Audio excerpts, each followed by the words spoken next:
Dom DeMarco.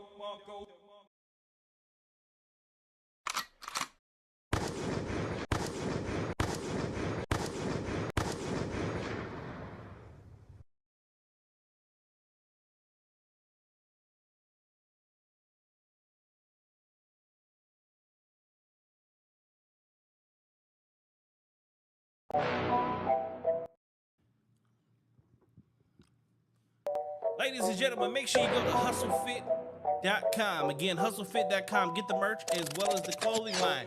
You got men's, women's, children's, tees, hoodies, jogger sets, leggings, you name it. It's all there at hustlefit.com. Also, if you need your own custom clothing, go to hustlefit.com, send a message, hustlefit@gmail.com. You can also send a message. And you can go to HustleFit LLC on Instagram. And let's go ahead and get your custom clothing set up. Make sure you check us every night. Wednesday night, it is called The Conversation, where we have special guests and we do just that. Have conversation about some of the latest topics. Thursday nights is Ladies Night. On Ladies Night, what we sit there and do is talk about the latest trends in dating and relationships. So we follow that up on Friday night. The exact same thing, this time with the guys. It is called Boys Club. Real conversations about real dating topics. Sunday nights. Where the hell's my Sunday night flyer? Well, you're tuned into that right now, and it is called Let's Talk About It with Miss Connie Marie. I don't know where it disappeared to. We're going to put it right back in there here shortly. With that being said, well, we're going to start off with you. Going on? What's going on? What is the deal? Let her know who you are, where they can find you. I am Connie Marie, the co-host for those of you who do not know me. We definitely gonna have some fun today. How you know we gonna have fun? Because I'm here and Molly's here.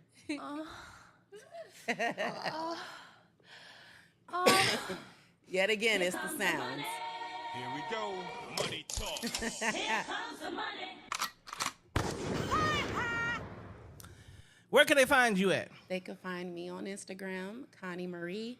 Marie got 2 E's, and then the number is 420. Okay. Y'all already know who it is. I'm your man Bailey, a.k.a. Mr. Go Get 'Em. And we are back with another episode of Let's Talk About It.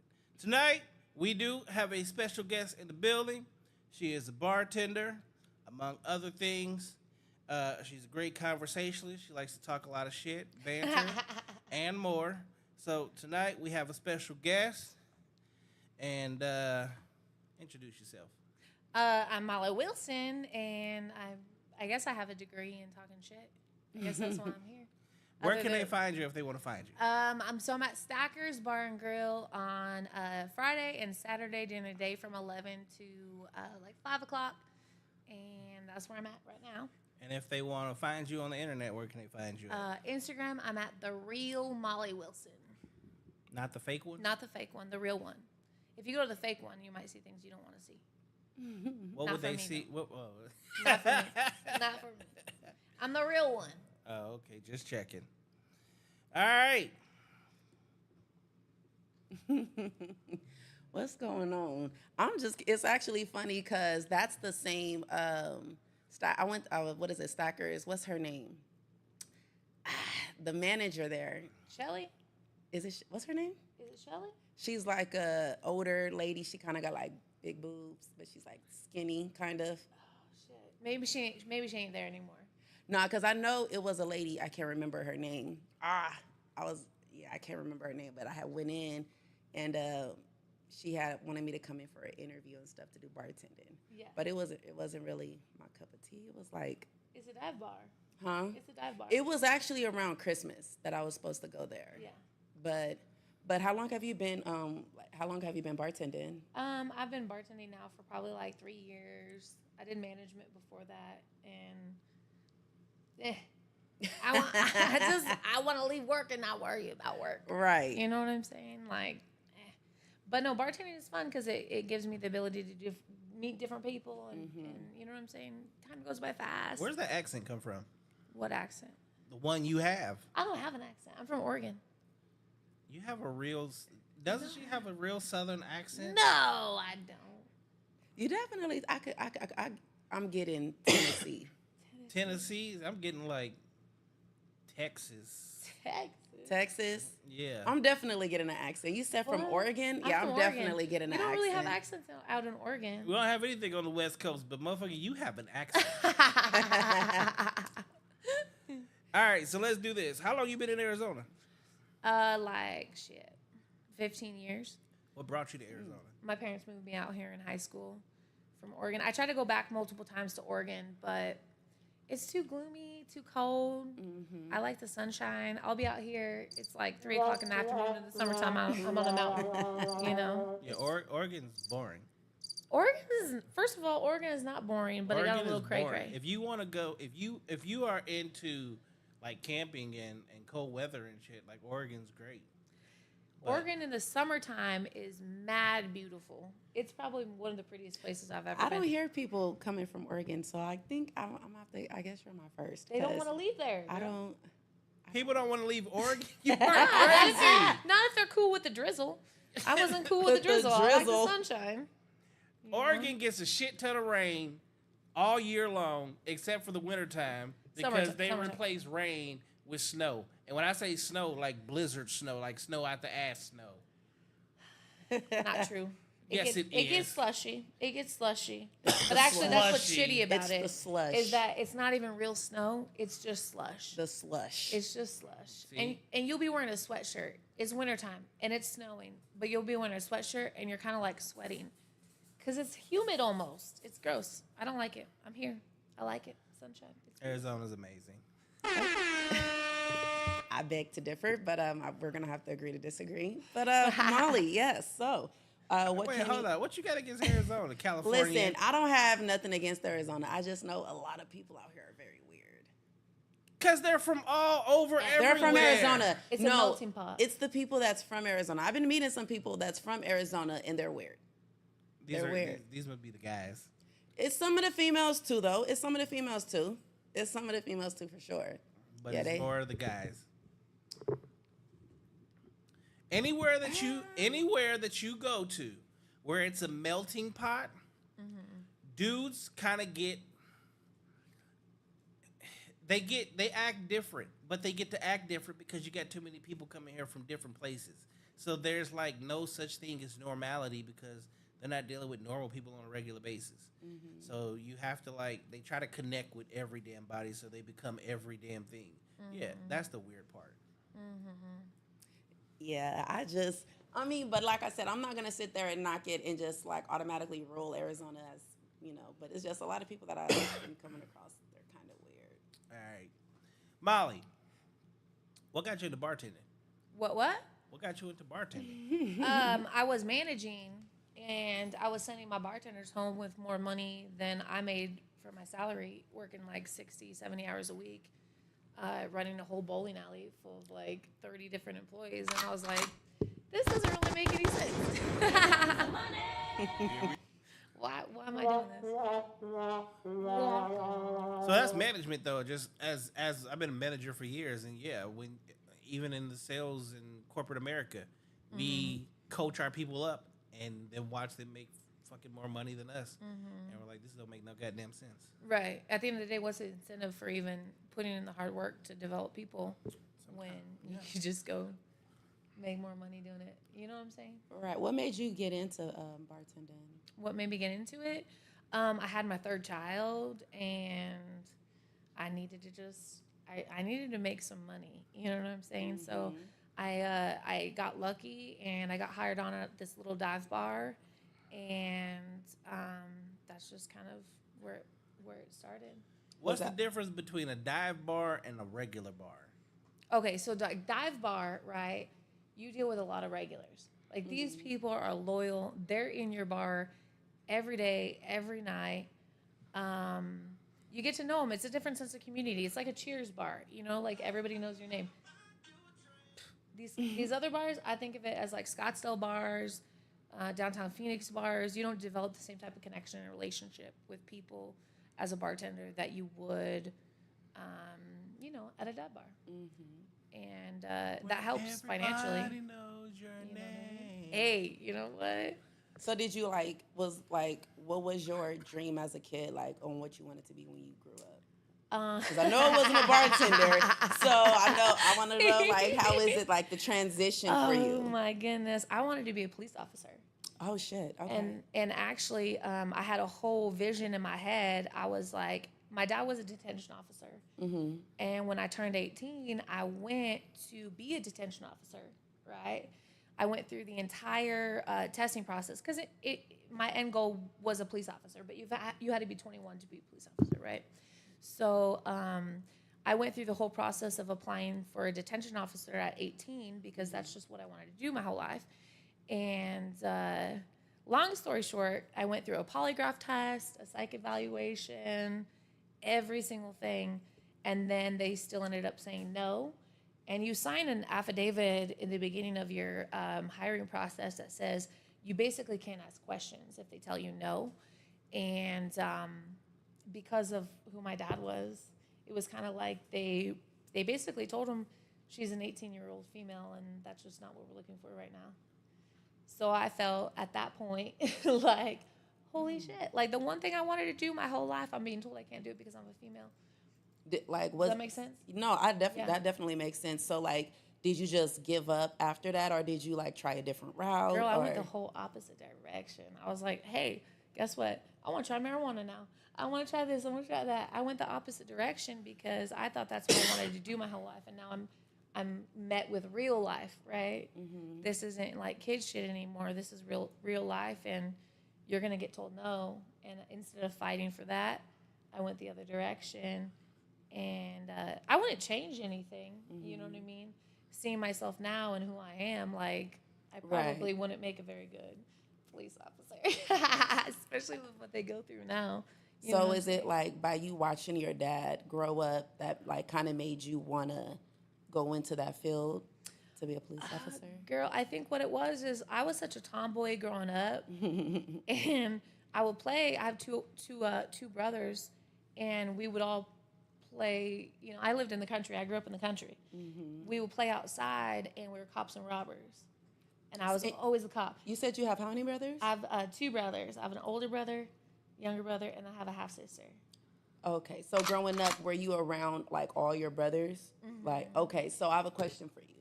Now that you're older, right? Do you feel that by you having brothers and growing up around them, that kind of made you, like, kind of, how can I say this?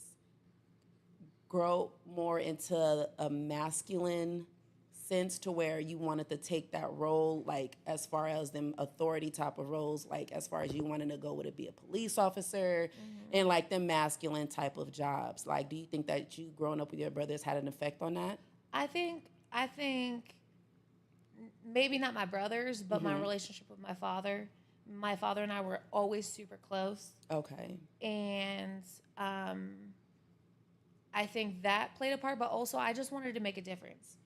And when you're growing up, especially when you grew up in the 90s, right? Like, police officers make a difference. And my whole family is in, I have one uncle who was a fire chief. The other uncle just retired as a sergeant of the police force. So different things like that. But I think I just wanted to make a difference.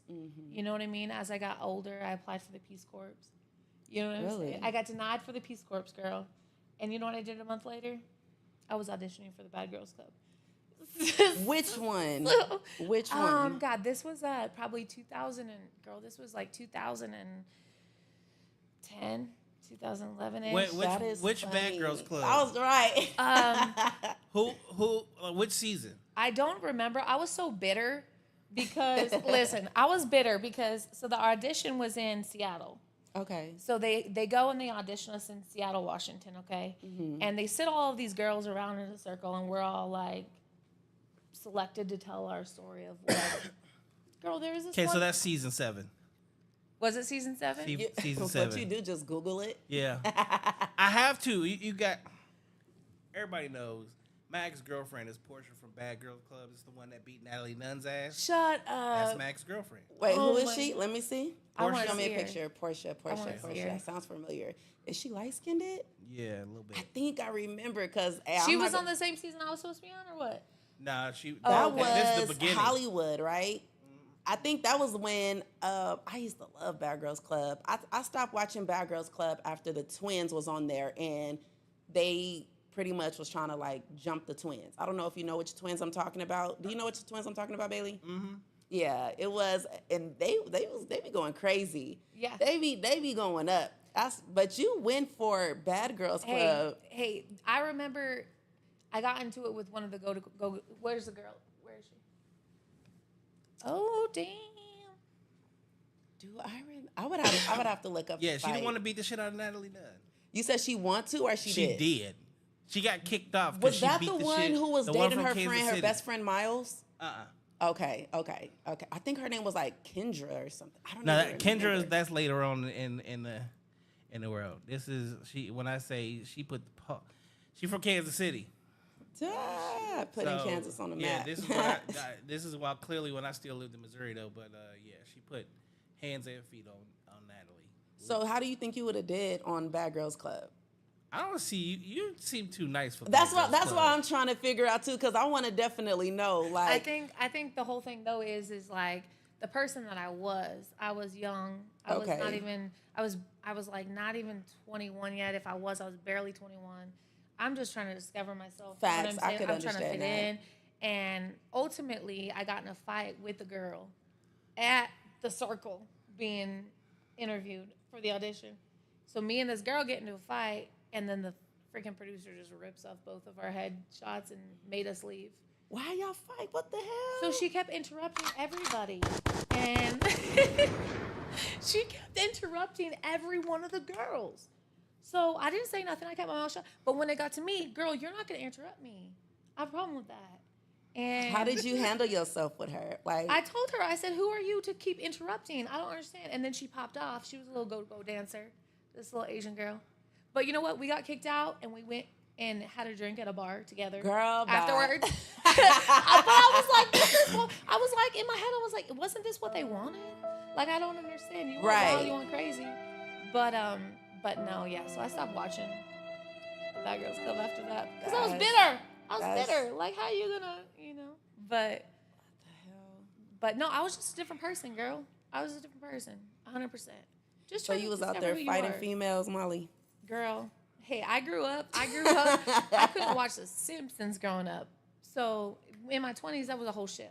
Right. It was like, let me just figure out who I am as an individual. You know what I'm saying? So That makes sense. So are you comfortable with who you are to this day? I'm super comfortable with who I am, but I think it's important to always continue to grow and to self-analyze. You know what I'm saying? Like, Definitely. especially as females nowadays, because society is constantly shifting. Like the idea of what beautiful is, that's always going to shift. Right. So if we have the perception of I need to be beautiful in the eyes of society, right? We're never going to be happy because it's always shifting. Like 15, 20 years ago when I was growing up, it was all about, you know, tan skin, big boobs, like skinny, right? Like Yeah, Reid it's Savage. actually funny because like And we just had this conversation. and it's hella funny because when I was younger, because I am mixed, and so it was either back at that time it was either fat or skinny. I was always a thicker size little girl, so I more so fell in the fat category. And it's like crazy because to the public, it's like that type of shit right there. It's automatically it messes with the person's self-esteem. Oh, absolutely. And it was like, because my legs was always solid. And then as I got older, it was just more so like I just ended up saying F what everybody else says, how they feel. Once I started embracing myself more, then nothing else mattered. Everything else started to catch up. And that's when it was kind of like, this is what it is. So I definitely could understand that. Yeah, no, totally. And I think that's absolutely what it is too, because my whole life I've been a big girl, not just like that. I've been a big girl, right? And right before I had my last son, he's gonna be 2 in August, but I had dropped the most weight I'd ever in my whole life, you know. And I remember growing up, I'm like, if I get to be this size, if I'm this size, I'll be happy. I'll be that. And then I was 2 sizes smaller than that size, but I would look in the mirror and I would see the same person. And that's when it finally clicked. It has zero to do with the number on the scale or the size of pant that I'm wearing, and it has everything to do about who I am and how I carry myself. Absolutely. And I think that's why I've come to love who I am, is because I want to be sunshine for people. That's good. I choose to be that, right? Like, we have a choice. Right. We have a You choice. definitely do. But I want to know, when you working at the bar, do anybody bring I don't want to say the sunshine out of you, but do people get you out of character? Yeah, they piss you off. Hey, Do you get tested? Of course you get tested, but I think that where I'm at in life, right, is you get tested and I see what it is. I see what it is. I'm like, oh no, you're not going to take me out of my energy, right? I'm going to take you out of your energy. How do you deal with that? Like what's the most, how could I say, the most challenging situation that you've dealt with? Like in a bar? Yes. I think just dealing with people who get drunk and they like literally are just, I know them, right? Because I told you I work at that bar. I know these people, right? And then they get drunk and they just want to talk smack, right? So a lot of times people aren't prepared for you to address it, right? I'll address it, but I'll address it in a way that's like, hey, listen, man, I didn't appreciate it because I like who you are. Do you know what I mean? And I think my number one thing is just killing people with kindness, but not fake kindness, right? Like authentic kindness. Like, I think the most challenging thing that's happened to me in the last few months, girl, is honestly this. My boyfriend, he's got a few ex-girlfriends that are just a little bit nutty. And one of them, I know who it was. Not a few had ex-girlfriends. Right. That's what I'm like, well, damn, crazy. one is one thing, but a few. But I had a giant rock thrown through my back window of my car, my tires slashed, and I had multiple people because of who I am, right? I had multiple people come and like let us take care of it. Let's handle it. I might need him on the show. You gotta make sure he ain't still slanging some dick, because females don't usually do that when they ain't getting no more attention. Oh yeah, no. I mean, And they're not though, and it's just, it's very strange. It's very odd, but no, don't do nothing. Don't do nothing. I literally just saw her at the bar the other day. Have you had a conversation with anyone of them? Oh, all of them. What is their angle? Like, what is their goal? Are they trying to like intimidate you? Are they trying to like, is there competition? What is it? They're jealous? What is it? I don't think it's competition per se, right? Because he would have to be giving them attention for that to be the case. I think what it is, and the way I see it, right? I just told her this the other night too. I said, I get it, you're upset. I don't retaliate because I understand from a female perspective. So hold on, pause. I got a upset. question. And having these conversations with these women, did he break their heart? I think so. Okay. I think so. So is she like a woman scorned? I think they all are because they were wanting a man to love them in a genuine way. So how long have you been with him? We've been together, I think it's been only like 6 months. Okay, how long ago did he leave her or them? Like 8, 9, 10 months maybe. I don't. So then it's still kind of fresh. Did he got kids with him? It would no, none of them. I mean, but 8 to 10 months. I mean, that's not. That's usually time enough some for a female to disappear. But the other ones, it's over 2 years and this and that. But here's Okay, where. so I got to chime in. As okay, a man. you chime in. As a man. Because I've had some females literally are like, I'm not even in love with you. I'm just like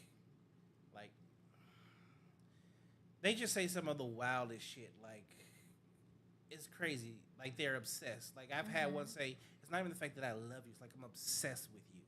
Right? But even they disappear. The only time I've ever seen females not disappear is because in some form or fashion or way, I was still entertaining Right, the right. And right. if you don't entertain it, then it's different. It's like, okay, so I got more than one baby mama. And I can tell you, because I've seen it. Wait, you have got more than one baby mama? I got 2 baby mamas. Really? Okay? They look identical. Don't they? What the hell? You got some strong genes then. Because they look like they're from the same mom. Thank you. They look exactly like me. They're just cute. They don't look like, I'm the sexiest motherfucker. Fuck They're you. just cuter.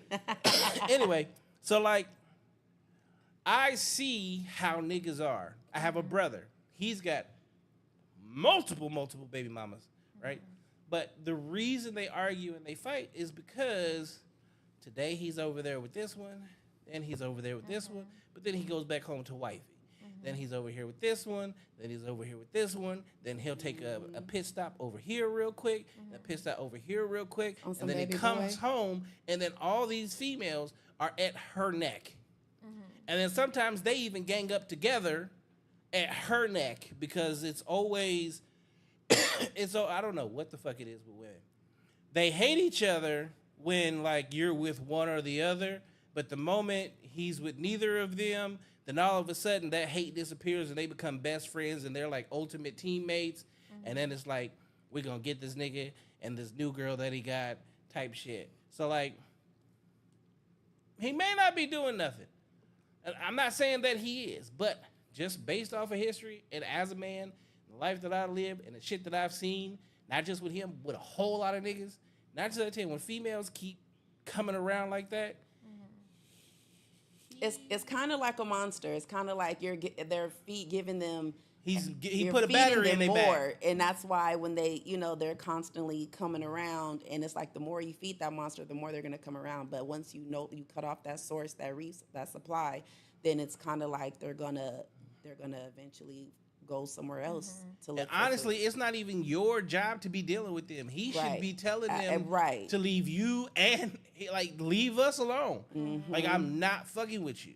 Like, that's where he got to come step in and really be like, fuck you. What we had is done with. Okay, yeah, I hurt you, whatever. Go find some motherfucking dick. Yeah, that's why, I feel like, honestly, because I was just speaking with somebody, and he was also telling me he had a ex that was stalking him, and it's like, it'd be certain questions that I be wanting to know, and I be wanting, because these women, I know these women aren't just, well, some of them may just be delusional and really just, kind of getting beside themselves and just having a hard time letting go. But the majority of these women, just like Bailey said, they're having, they're being entertained. They have hope because of because something. he's giving it to them. That's why I asked, like, have you had a conversation with them? Because a lot of women that are upset, they will eventually tell on what it is. Like, oh, well, he texted me this, he shouldn't have been at my house the other night. It's like, it's MO that's being given for them to react the way that they're reacting. So that's why I asked, because... And then, me personally, I just know. I know what it's like to dickmatize the fuck out of a female. When she's dickmatized, she don't want to go nowhere. But there's also times where, like, no ifs, ands, or buts about it. It's a level of, yes, she's dickmatized, and she's also still... I may text you every now and then, which makes her think, I still have a chance. I just need to get him away from this bitch. That's the bad part. It just comes back down to having boundaries, though, because if you have them boundaries to where you're letting it be known up front, like, look, I'm going to fuck you from time to time, but I'm also going to be fucking on other females.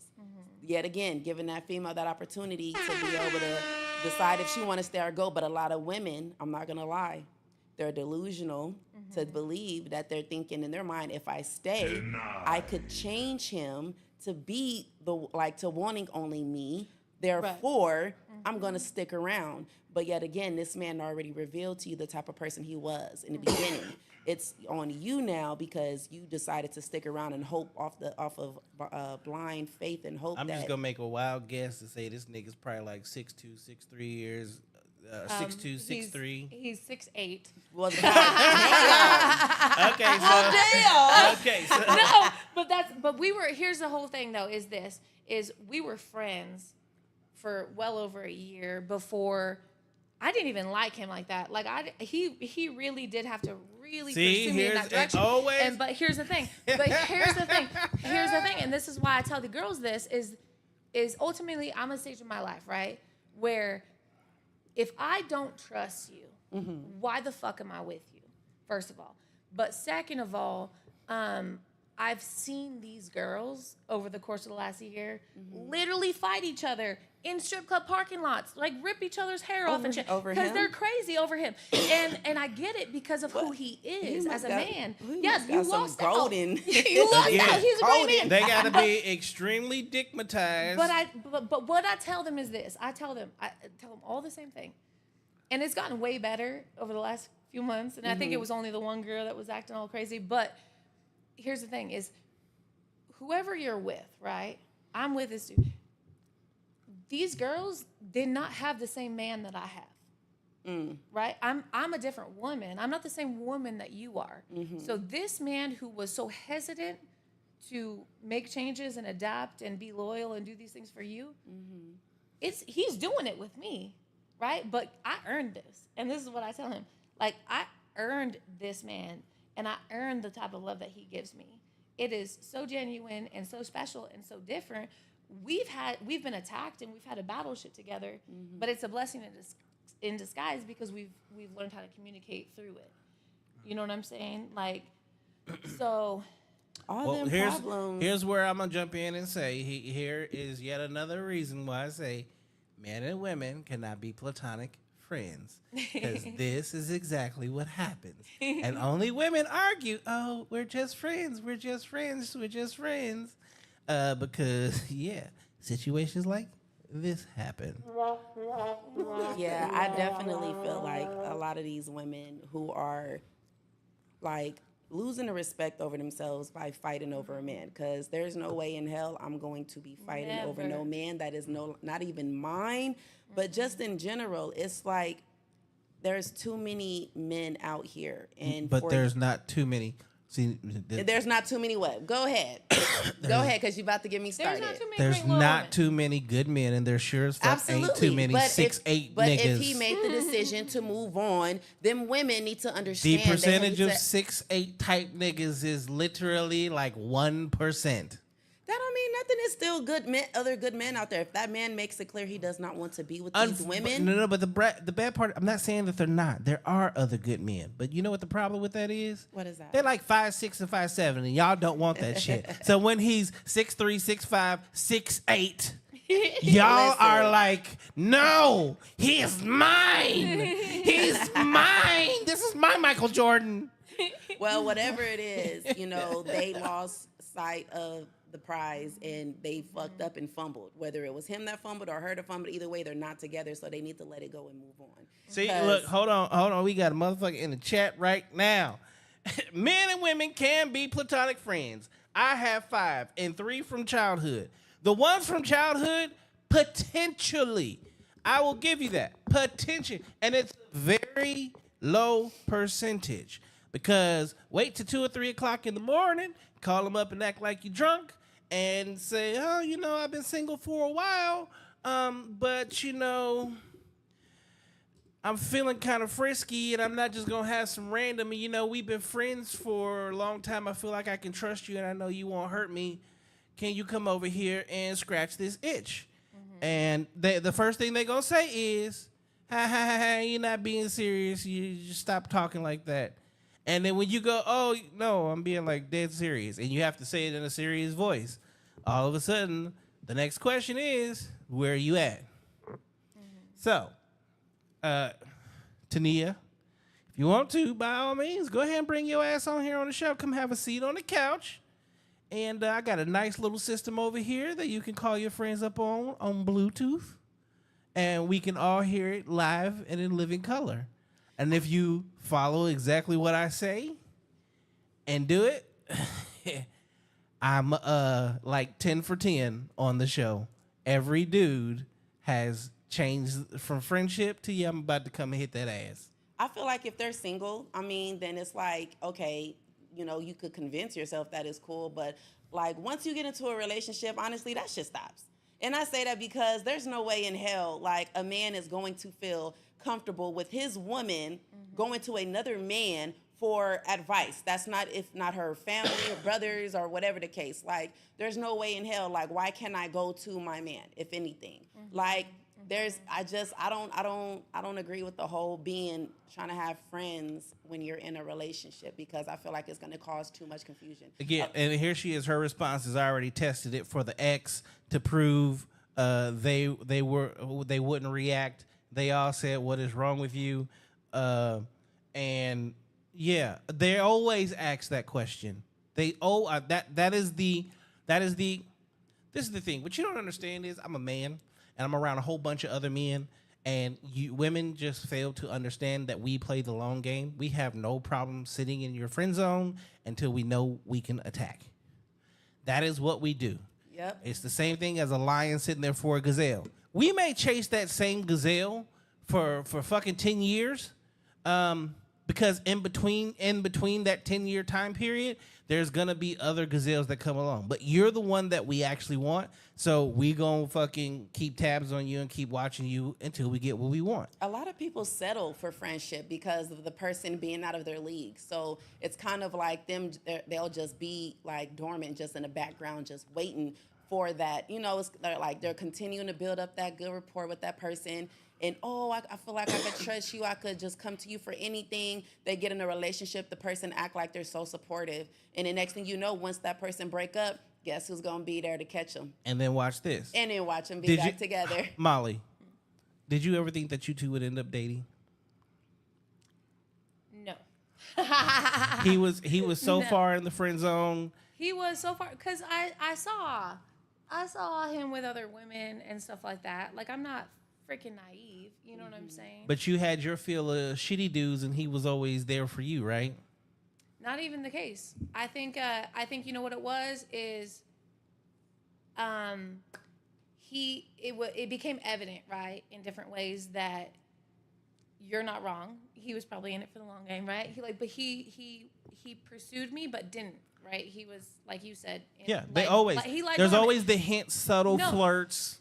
Absolutely, and I get that, but I think there's two things, right, that we have to remember, especially now in this day and age and with society and the way that social media is, right? We have two options. We figure out that we may never ever be able to trust another individual, right? But we don't have to. I don't have to trust him. What I have to do is I have to give him respect, right?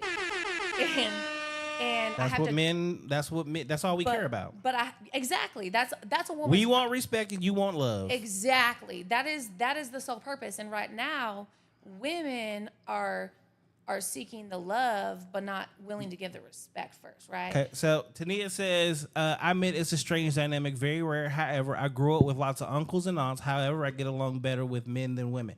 I'm just gonna be honest with you. All women get along better with men. It's a normal, natural dynamic. Why?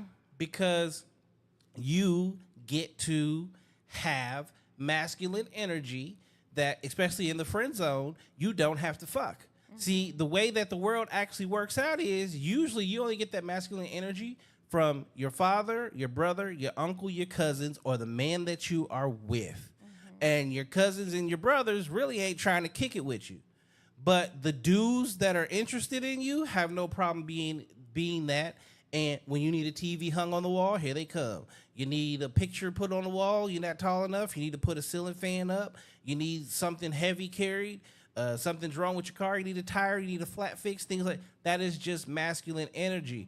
And y'all love that because you get the benefit of having boyfriend/husband benefits without giving wifey girlfriend benefits. So all women love to be friends with guys, right? But as men, unless we're interested in you, we're never gonna be your friend because we understand now I basically have to act like a boyfriend to you.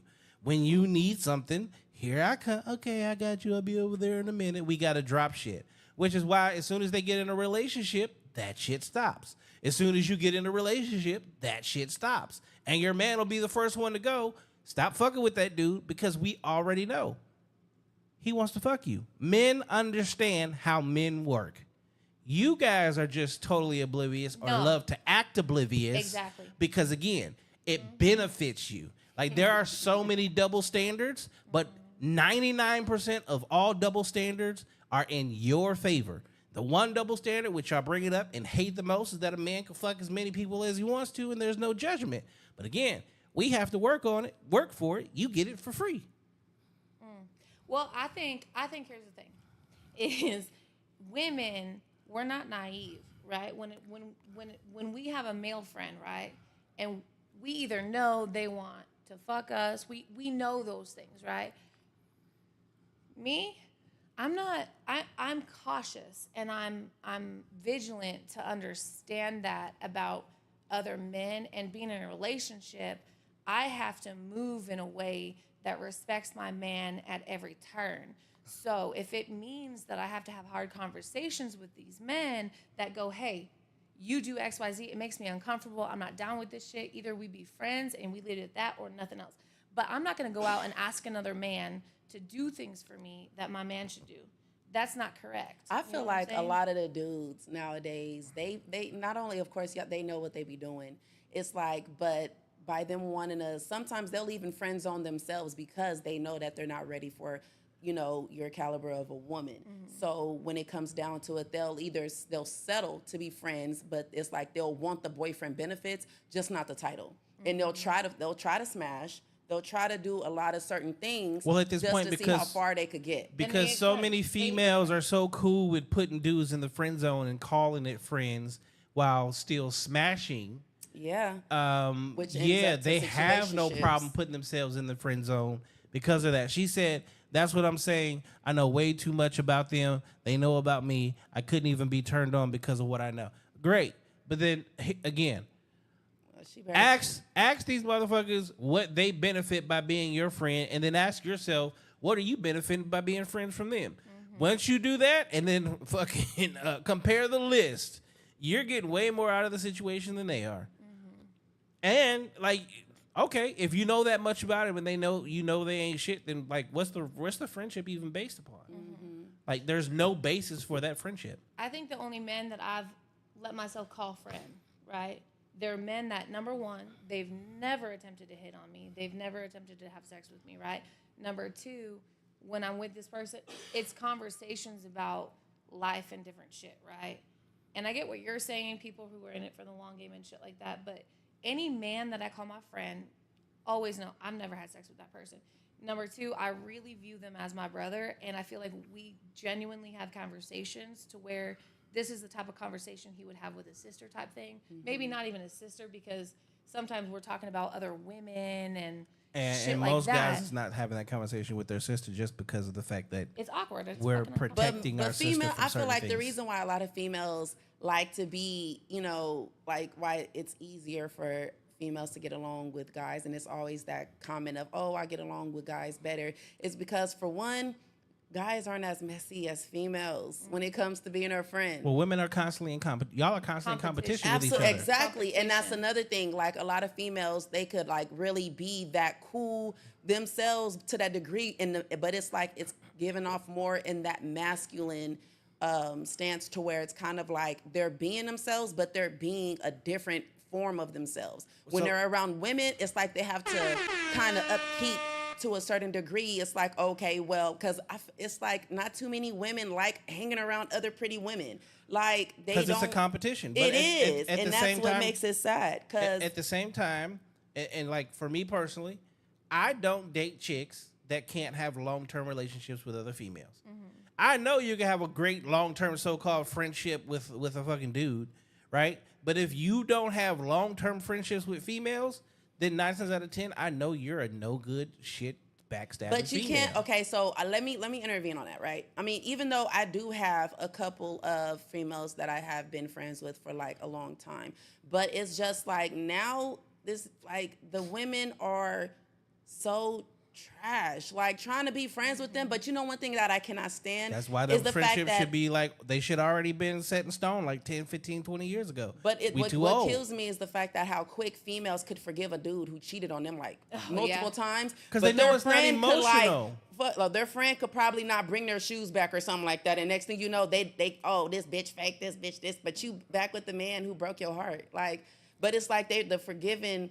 The rate on that is just like, that's one thing that I've never liked about females. And I feel like the only reason why I say I can get along more with males is because I literally just have brothers. I tried to be friends with females, but them females only wanted to fuck on my brothers. Again, so there's a difference, okay? Your girlfriend isn't fucking you and you're not like emotionally attached to her.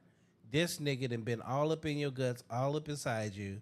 Okay, it's totally different. It's harder for a female to let go of somebody that they truly have an emotional attachment to, as opposed to somebody that, you know, we just friends. Yeah, we may have been through a little bit of shit, but bitch, give me my motherfucking shoes back. I think if you look at it, females, we're the prime reason. Not only is it shitty, right, that we can't be friends the way we are. The reason we can't do that is because, like we said before, it's a competition thing, right? But then beyond that, we sit here and we're like so unhappy with the way that the dating scene has shifted and society is, and the men are the way that they are because women have done it to them. Like we are literally the root cause of why men are so shitty. We are the hunters. We're you the are cause. the prey. We're the cause of why they're shitty. What the prey does is how the hunter hunts. If women have never changed, if women never changed and if women held their bodies to a certain standard and didn't just fuck niggas, guess what? Niggas wouldn't just try to fuck. But guess what? Women see validation.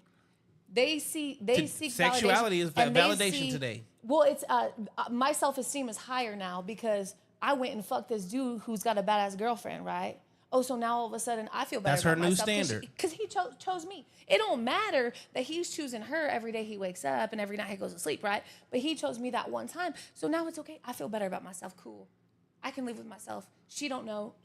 Even if she found out, fuck her, right? Like, it's your man that's the problem. No, the men are not the problem. The women are the problem. We've literally fallen into the trap of believing that independence and beauty and strength and self-esteem is us being able to just take our clothes off. Society sold the fuck out of y'all. I definitely agree with that because the women have changed so much. And I was literally just having a conversation about this because we have too many Sexy Reds, Cardi B's, and we don't have any more TLCs, no more Lauryn Hills, models. Erykah Badu's trying to practice safe sex or Role talk models. about real anything. Now it's just about... Let me tell It's you not my even about brown love. booty It's hole. all about money. It is. It's And about it's like sex and these women, fucking they feel that, which it's like, I'm not going to sit there and, go against what women are trying to do, but they're trying to fill these leader roles. And these are not their roles that they need to be You can't replace me, motherfucker. Absolutely. Just like how I was just hearing about,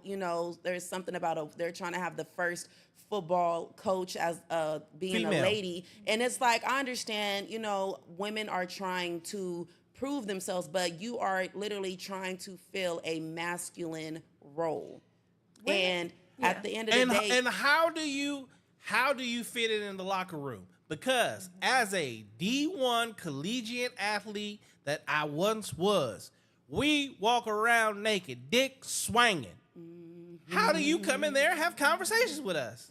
right, you gotta wait till they put clothes on. I think that. beyond that, it's like women lost the understanding because they fell into the trap of being equal with men, right? It started when they told women, "Oh, equal pay for women, go back to work," and all this. Excuse me, but now as women, we have to keep up with the household and still make them right. So we didn't win in either aspect, but ultimately, it's like we lost the understanding that women or men, we're different, and we're different for a reason. And we've lost the beauty of what womanhood is. The essence of what a woman is. Yes, because we're too busy trying to do the roles of all the men.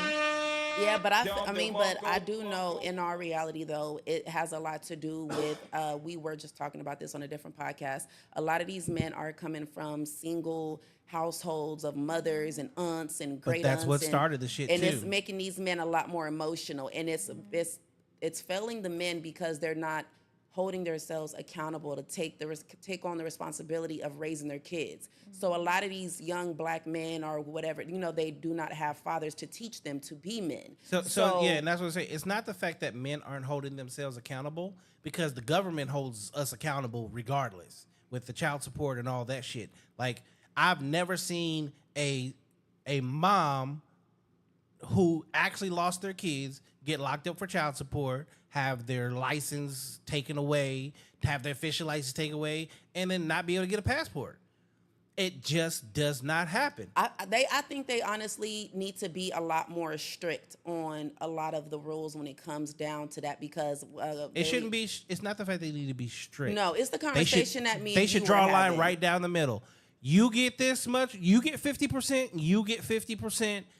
Point blank, period. No one's getting anything more. Do your fucking job. Work it out as adults. But again, 64 not too many cents. people are adults though. 64 cents on the dollar goes to the judge. Okay, that leaves the rest of that going towards the actual child. So the court system is not incentivized to do what's best for the child. The court system, if I'm a judge, I'm doing what's best for me. I want to retire as a millionaire. Oh, I'm gonna have 5,000 cases over the next 15 years. I'm maxing all of their asses out. Why? Because I know at least 20 to 30% of them is going to pay their fucking child support, and I'm going to get paid. The government knows what they're doing, though. They know what the hell they're doing. And they just came out with a study a few months ago, right? And the study went like this. Children who grew up in single parent homes raised by their father versus a single parent home just solely raised by their mother, those children raised by their father, guess what? Did way better. They excel. They excel. So the government knows what they're doing. Because it's structure. There's structure and there's discipline that women don't have. Because we're a man's helper. And I get it. You're a Women helpmate. don't want to believe that, but we're a helpmate. And we're being Did you forced see my into post I put up on my Facebook? On my Instagram. What? Because that's literally what she was saying on there. She was like, "We are, a reflection of our man. Our man is not a reflection of us." Exactly. True. I just said that. I said that on Tuesday. We keep saying that behind every strong man is a stronger woman. Bullshit. That man was strong before her. Will be strong after her. She does not dictate anything. If anything, she will be his best cheerleader. But she won't make or break. She can actually. Lots of women will break a man, but they won't make a man, and that has just been proven. And I have an issue today with just that. So many women say, "Oh, well, cooking and cleaning for my man and doing his laundry. So you just want me to be a slave?" No, motherfucker. You being a single mom, going to work, coming home to cook and clean and take care of kids and do all this shit by yourself. That is the epitome of slavery.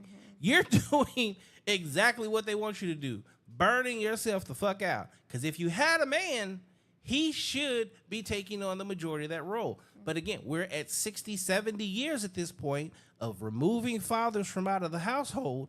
And guess what? That's how we get to where we're at today. And yeah, if I gave you a break every fucking day for the rest of your fucking life, but then at 50 years old was like, all right, now you got to be a workhorse. You have bad habits. A lot of these dudes have bad habits. Hold up. So I did ask the question, what benefits does she get by having a male friend? She said conversation, support, help with kids and family, hang out on a brother-sister level, a.k.a. Wait. You have a man. I was about to say, that's a boyfriend. You have a boyfriend. Sound like a boyfriend. Yeah, you have a boyfriend that you without don't the have to title. fuck. No, she just doesn't have to fuck him. She doesn't have to give the benefits of being a girlfriend. So you literally just proved exactly what I said. And she said, well, my friendships are from grade school. Meeting women at this age is too much unwanted drama. Correct. And again, women lack the ability to make great friendships at young ages and prolong those for long periods of time. And that's the thing. for me personally as a man, if you can't create friendships and bonds with other women who you can relate to any fucking way in life, I know for sure that as your man, our relationship's gonna fail because you are just not good at relationships. Females who do not keep female friends have a shit ton of fucking failed relationships, and it's just fact. I'm living it right now. I'm watching I have a females like question that for right you. now. So could it be that they have a lot of failed relationships, or could it be because let me see how I want to say this Even in a friendship, you still work through friendship. You don't just give up and be like, fuck that bitch. I mean, because you definitely do try, but it's like you can only try for so long. Because I feel like, I mean, as we're younger, we're kids. We don't really know how these people are and how they're gonna be with the type of adults. Here's the bad part. Here's the bad part about it. Y'all motherfucking have goddamn great relationships with fucking made up ghosts and have tea parties and shit. Okay? If you can fucking have your best invisible friend and carry your blankie for goddamn 17 goddamn years, I've had this since I was 3, but you can't keep a friend for 10? But females, I mean, but you got to think about it though. A lot of women do a lot of shady shit though, and so because it's like I said, which tells me that you come from a fucked up situation. Something's fucked up. Something is not hitting. It's a bad household. It's bad values. Is the parents are not teaching relationship building? Something again. This goes back. I say this all the time. Y'all hate me for it, but fuck, I don't care whether you hate it or not. It's facts. Hold your parents accountable. Definitely. Hold your parents. Parents are failing children. Parents are failing children. I don't care if you think that I treat my kid the worst way in the fucking world. That is me and my child's relationship. My child loves the fucking shit out of me. And guess what? They know what structure and discipline is. And the reason you hate it is because in your home, you have no structure and you have no discipline. And guess what? When your kid ends up in juvenile detention or fucking prison because you ain't giving them no motherfucking rules and they don't understand that if I do this, this is a fucking consequence because you don't have a household of consequences. Yes, that are the degenerates of the world. As a man, as a father, no fucking way in hell. Everything you do wrong, there's a fucking consequence. Point blank, period. And I don't care who don't like it.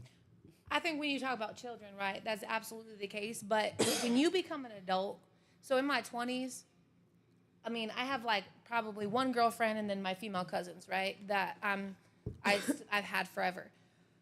But the majority of them are new within the last 5 years, and it has everything to do with the fact that my parents raised me right. Like, my daddy was always there. I had great parents, whatever. But they got divorced when I was 15 years old, and that's a crucial moment for a teenager. You can sit there. Let me finish. You can sit there as an adult and hold your parent accountable. But guess what? You're not going to get nowhere until you realize your parents were just humans doing the best they could with what they knew, and they were just trying to survive, just like we are now. And they also probably Grow didn't have from that it. role model either growing up. So we can't just blame address them. it and grow from it. Be better. Do All right, better. so I agree. And Siobhan, thank you very much. She said, I don't agree. I don't know what you don't agree with. She said, you can make friendship at a young age. My BFF been around for 22 years. You go through shit, but you work through it. Exactly. That is is exactly my point. Okay, so I think what my main issue was when I was younger is that, like I mentioned, a lot of my friends, would end up fucking my brother, and then when my brother yours wouldn't is different want situation. them, okay, Yeah. No. I'll give you that because I'm not gonna lie. I don't have sisters, but I have female cousins. Okay, and guess what? You know why? My cousins were some of my best friends. Because I was fucking their girlfriends. Fuck yes. Goddamn right. Not going to sit here and say, my cousins know it too. That'd be the first person to say, my cousin a hoe. My cousin a hoe. He just wanted to fuck all my friends. He's a hoe. He's a hoe. Well, guess what? All your hoe ass friends keep letting me hit, don't they? Keep having them back. Except Tiffany What to Haddish. go back to then? Except Women. Tiffany Haddish. She never let us hit, and I couldn't hit Megan good. It goes back to women. Yeah, that's exactly why I couldn't. I mean, it kind of messed up my trust with women though, like, cause my younger females, like, I had a best friend, like when we was younger, and it's like every single female, it's like my brothers would intentionally try to fuck them. And I'm like, what the hell? Like, I can't have no female friends. I would have to honestly have ugly female friends because it's like that'll be the only ones that they would not like. But it's like at the same time, it kind of messed up my trust because the females will start pretty acting girls different. got pretty girl problems. I'm sorry. me- You know damn well having a whole house full of goddamn brothers, them motherfucking niggas, and you bring some pretty girlfriends around, we are men. And our dick's brain is just as big as this big ass fucking head sitting on these shoulders. And guess what? When that motherfucker stands up and starts to salute, I'm fucking your friend. Oh my Lord. I'm fucking your Oh friend. my Lord. I have a question though for you. Okay, your relationship with your mother growing up. Yeah. You don't have many female friends, right? And that's Neither do and I I. actually can say that, you know, my mother definitely had a major role to play in another reason why I have problems trusting women as well as the other women in my family. Because if I'm thinking, if these are my family members and they're my blood, if you betrayed me, why in the hell would I be so quick to go and trust another woman? Same thing, you know, with my father.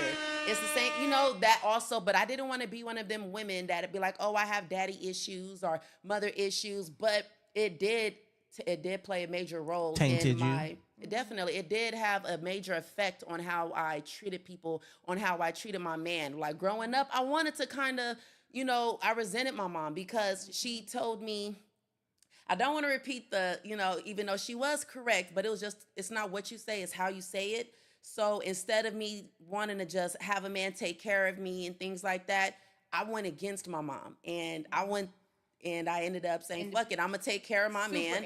And I am not going to lie, I kind of ended up messing myself up in the end because, you know, I've been the breadwinner in most of my relationships, but it all came down because of what I ended up, how I conditioned myself as a child to go against my mom, because to me, it just felt so wrong. But honestly, as I look at it, she was telling me some real shit, but I just looked at it different because I didn't want to take no advice from her because of how I viewed her at that time and how I did not have that respect for her because of just, you know, my childhood. But at the same time, growing up now, it definitely, I wish I would have took her advice because I would not be trying to be such that good woman of trying to take care of my man. So Tania said, that's not a boyfriend. My female friends do the same thing. Craig, then what you need some male friends for? Okay. There you go. Just answered your own Make yourself question. feel good. Okay. You just answered your own question. Because having male friends validates you and some of your bullshit. And especially when a nigga do some bullshit, he always gonna take your side. But again, he just trying to get to the pussy. Shavana said, I have 4 brothers and I never had them problems. So your girlfriends wasn't trying to fuck your brother? Is her brothers ugly? I don't know. You got ugly brothers? I gotta Right. ask. You got some 'Cause- ugly nigga brothers? I mean, shit, if anything, she probably don't even know. Like, I mean, because that's a lot of the times, that's really also what it was, too. A lot of the females I was smashing my brothers, I didn't really know until these bitches started acting different. And I can attest to this, though. I can attest to this, though. Growing up in California, because you from California, too, motherfucker, it is a lot different. It is a lot different. Because we know how the females in Cali move. And did your brothers play sports? Yeah, they played all the sports, basketball, football. And was they good at them? Definitely. Okay. So, you know, they always want to be with the athletes. Trust me. Been there, done that. So. Yeah, that's mad funny. That's yeah, I definitely that definitely. Look, she kinda said, as ruined my me. man and my boyfriend, we hang out in much different ways. Wait, what? She said, as my man / boyfriend, we hang out as much different. No, it's not different. The difference is you get to kiss and suck and fuck on that nigga. These other niggas, you doing the exact same shit you do with your boyfriend without the kissing, sucking, because you're having conversations. Your boyfriend is your support. Your boyfriend helps with kids and family. Your boyfriend hangs out with you. What the fuck is different? Yeah. I mean, so I want to. Okay, so who's the young lady that's responding back about that? Because I have a question for her. Tania is her name on. She's from YouTube. Tania. Okay, so Tania. So my question to you, right, is as a woman, if you get into an argument with your man, right, and it's 2 o'clock, 3 o'clock in the morning, or whatever time it may be, and he tells you he's finna go to this best friend house, how are you gonna respond to that? His best friend is a girl? His best friend is a girl. Y'all get into an argument. And I say that to say, y'all get into an argument, automatically, I don't care what no woman say, you're going to feel away. Like, because you're going to think in your mind, like, okay, so we get into an argument, you're instantly quick to run to this bitch house? Mm-mm. No. I know it's going to make her feel away. I know. But if you say... so you're going to run to that bitch and talk about our problems? Exactly. That's what I'm saying, because no woman likes that. Like, no woman likes to... Because for their man or their woman to be getting advice from another man on their relationship, or if the roles was reversed. So if your man gets up at that time in the morning and y'all get into an argument and he leaves, you sitting there like, where are you going? And he tells you, oh, I'm finna going go to my over girlfriend's best friend's house. You're not gonna respond. I'm going to Rochelle house. Yeah, that Right. Yeah, that ain't gonna be okay. And come back the next morning. But it's different if, he tells you, oh, I'm finna go to the bro house and go have a couple of drinks. But let this man tell you he finna go to his best friend house, the girl house, to have a couple of drinks. Baby, you're not going to trust that. And especially if y'all are arguing, you're not going to be so quick to trust And then that. Shavana over here she said that's their business. So, okay, so you stayed out your brother's business is what it sounds like. So your relationship with your brothers is a lot different. You stayed out your brother's business. And your brothers didn't put you in their business. Now, see, that is usually how most brothers and sisters are. This nigga here, though, was probably just hanging out with a bunch of baddies. Shit, if I would have saw you and goddamn friends when I was out there, too, I probably would have snatched their ass up, too. I ain't even gonna lie. Nah, but I was. It's funny because my oldest brother, I wasn't in his business. None of my brothers, I was in their business except for my twin, the one I'm closest with. So other than that, that's the only reason why, because we were closer in age. So You just say you have a twin? Well, we call each other twin because we grew up that close in age. We're 2 years apart. Oh, okay. But- I was about to say, how you got a twin and ain't said shit? Listen. All right, so we gonna go to Molly real quick. Molly, let's talk about thirst traps. What are your thoughts on thirst traps? Thirst traps. See, hold on, before we even do that. What y'all don't understand, it's been we been talking off and on for 2 years? Yeah. Facebook. Okay, through Facebook. Me and Molly have some good. No, I can't even say good. We have some great conversations. We have great, and the funny part is, this is the first time I ever met this little white girl in person. We've had some great conversations, just from Facebook, and this is the type of person where I can post some shit, and either she'll inbox and be like, da, da, da, and then we just end up in a long ass motherfucking conversation over some shit. Because I ain't gonna lie, you are tradition. You come from traditional values, clearly. Mm-hmm. So, okay, thirst traps. What's your thought on thirst traps? Okay, so Because you wanted to bring that up. I want to bring it up, but here the whole reason is that the dating scene has shifted astronomically, as far as social media goes. Like with the influx of social media and the way that it is, OnlyFans, right? All of the shit. 10 years ago, it wouldn't even be acceptable for a woman to be posting half the shit that they're posting, but it's Not okay, at all. right? But so the thirst trap thing, and specifically what I'm mentioning is when you're in a relationship with a man, or you're pursuing a man, even, right? And it's like everybody on their feed is like half naked women, and they're liking pictures of all these half naked women and shit. This is something that early on I brought up to my person because I noticed this is something that was happening. And I'm trying to really talk about it because I'm a woman, right? So I want to get my point across. I need you to understand where I'm coming from.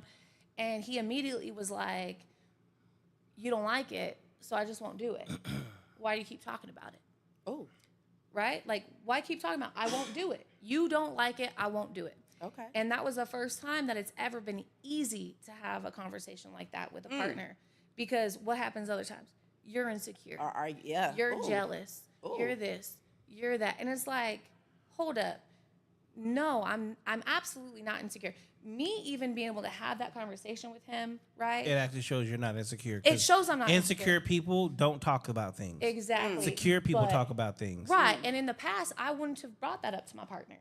But I'm a different person, and I'm with a different person, right? And I feel like I can say things. So that was the response that I got. But I talked to my girlfriends about it, and I'm like, holy shit, like, this is what it is. Like, it was just so easy to have that conversation. But any other time, it was always, you're insecure. And I think that the main thing that I want to get across to men is, if your woman comes to you and she tells you, I don't like doing this, like, why is that even an issue, I think? Like, why is it such a big deal that, of course, you're going to be on social media and shit. Like, you see a female, right? And she looks good. She's half naked, whatever. These women are nothing that I look like. First of all, let me tell you that. And that's why my response is, so you do understand, like, as men, it's not about you. Like, if he's with you, but he's liking something different, I mean, okay, I drive a Mercedes, but I'll like a picture of a BMW. No, doesn't mean like I'm switching it. No, and I get that, but here's the thing: is I've gone through so much shit in my life that I have a full understanding of what I desire in a partner and what I'm able to provide my partner. And at the end of the day, it's respect. Do you really think that liking a picture has anything to do with respect? Absolutely. Elaborate. Absolutely. Because I'm sorry, if you like something on social media, number one, that's not just visible to that one person, first of all. But second of all, it's kind of especially if I've told you it's not okay with me, right? Now you lack integrity. Because if you can do something without... Okay, hold on, pause, because I got to question you on that. What is the definition of integrity? Integrity is doing the right thing even when nobody is watching. Okay. Now, is liking a picture, what makes it wrong? It sends a message to the individual that posted the picture that you like what you see. Okay, so if he does that to his sister, his cousin... He's not going to like his sister's half-naked pictures. I'm going to guarantee you that much. Listen. That ain't his friend, that ain't his sister. Hold on. So this is what I'm trying to get to. Even when they're not naked, if she's not half naked, and he likes her picture, does it carry the same weight? No. Why? Because you can compliment another woman. Like, we can be out in public. You can be next to me, and you could tell that you're a beautiful person. You're a beautiful person. I like you. Whatever. The half naked shit, all that shows that you're lusting over her body. That you do understand that is just the natural DNA of who men are. Like, no, guess what? No, I want a stronger man. For that. I want a stronger man. No, I'm sorry. I have one thing to say about this. That is that's not a weak man, though. No, like, you guys know that man has respect for himself and his relationship. We had this conversation, and correct. Just like we have this conversation all the time. But right. Here's the problem: the biggest thing with that is, can he have that girl? Here we go. It's a yes or no question. Don't matter. Yes, it does. Everything, because everything has intent. Everything comes with intent. Is it a real person? Is it a real person? Yes, it is. So therefore, is there a chance that it could happen? No. Yes, it is. No, there yes, isn't. It is. No. This is the problem. No. We can look, motherfucker, we can sit here and create. Actually, after this show tonight, Connie, we gonna do this. We gonna do something. What we gonna do? We are going to make an Instagram with a Chad. I'm talking a motherfucker. We gonna go steal some pictures, some model pictures of one man.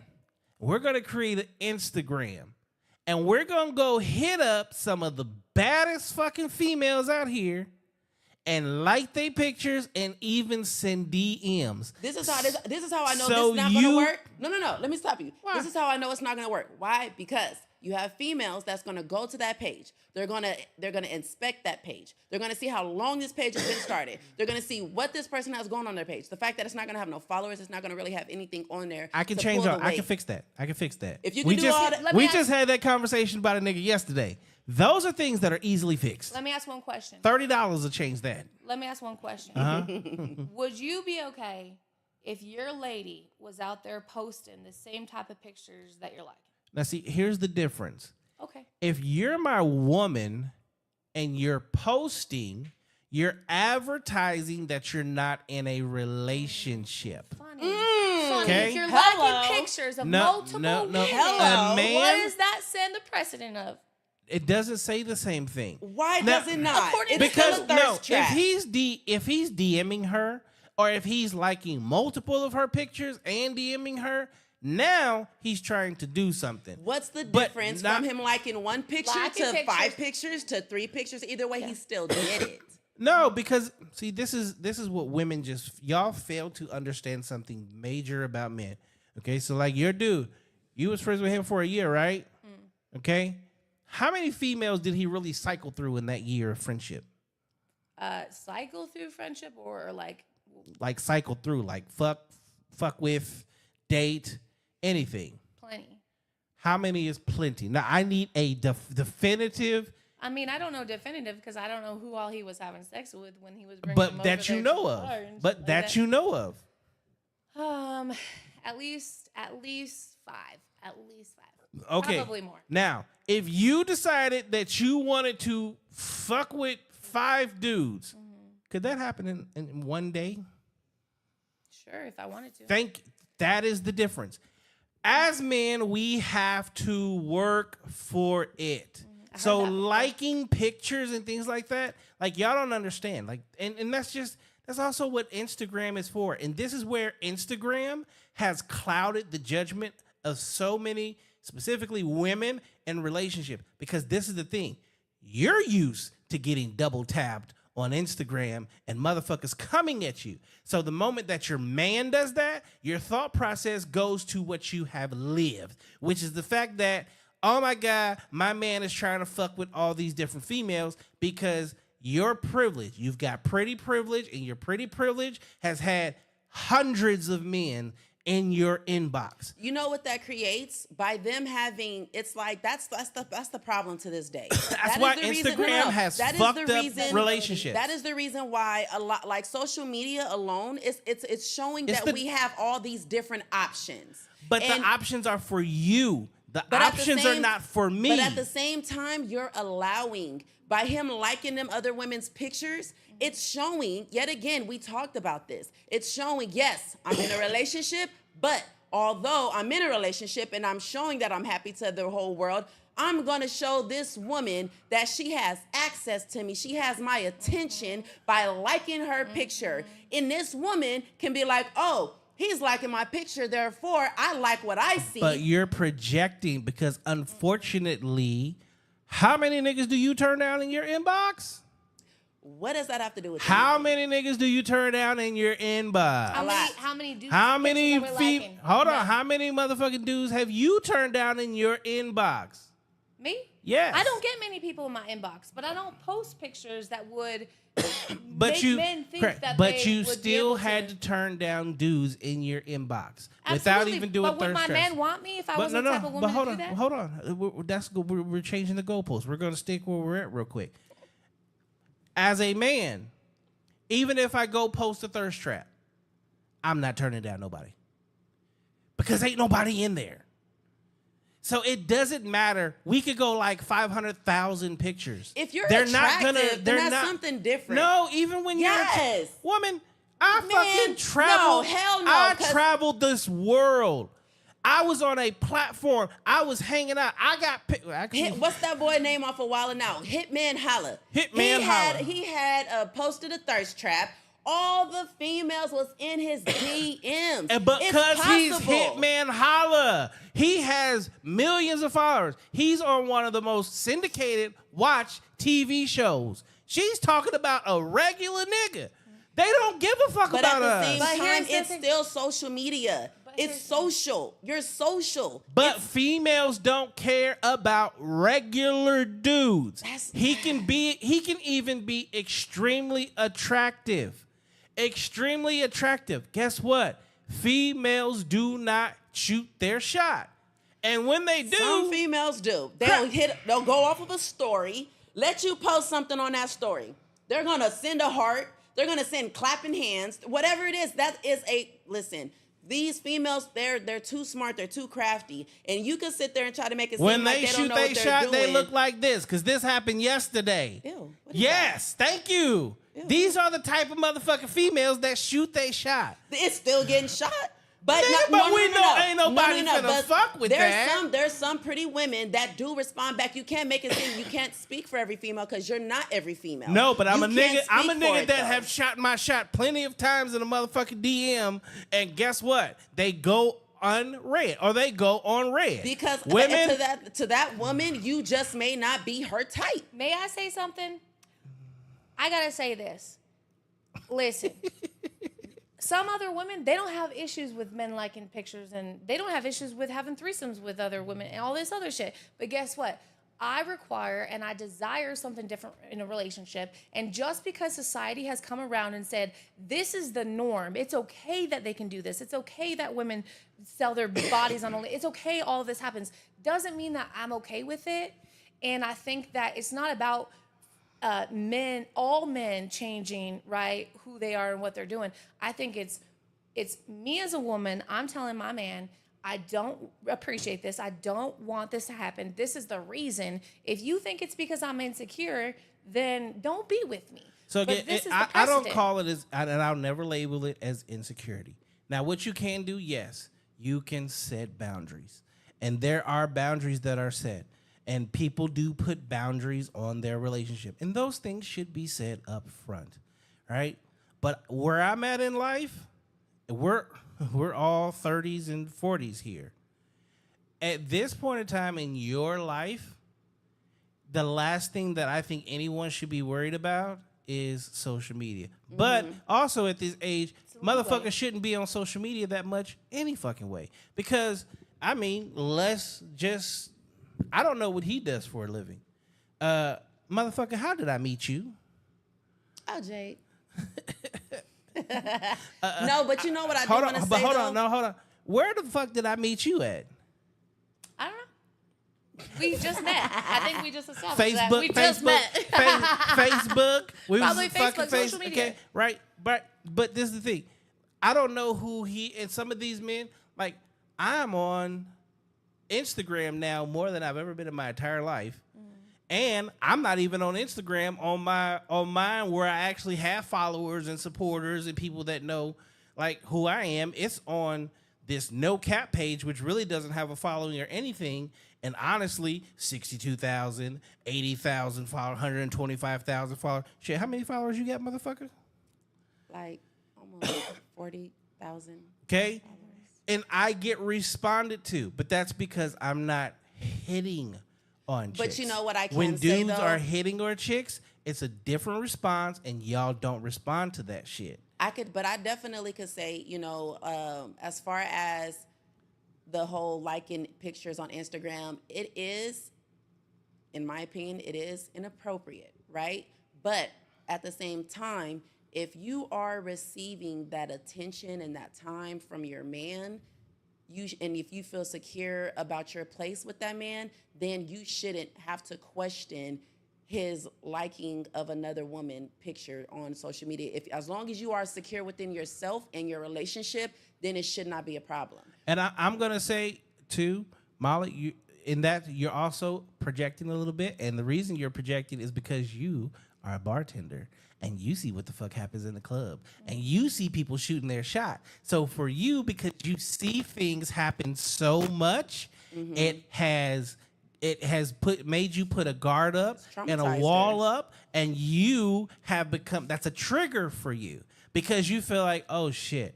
Because you see married men coming into those bars, snatching up little chicks and shit. And you're like, I'll never put up with this. I'll never do all that. But then we also have to think about this. You sell drinks for a living, right? You make tips for a living, right? Doesn't your job require you to flirt just a little bit? But that's her job, though. What are you trying to get at? That's her job. But I think we've been friends long enough on social media for you to understand something about me, and that's this, is that I don't use my sexuality as a way to no. And I don't. It's not. It's my silliness. It's my not weirdness. It's not a personal attack, and it's not coming. No. No. I'm saying that for Little Miss Crazy over here. Wait, what? What you mean? Because the reason that I say that is right.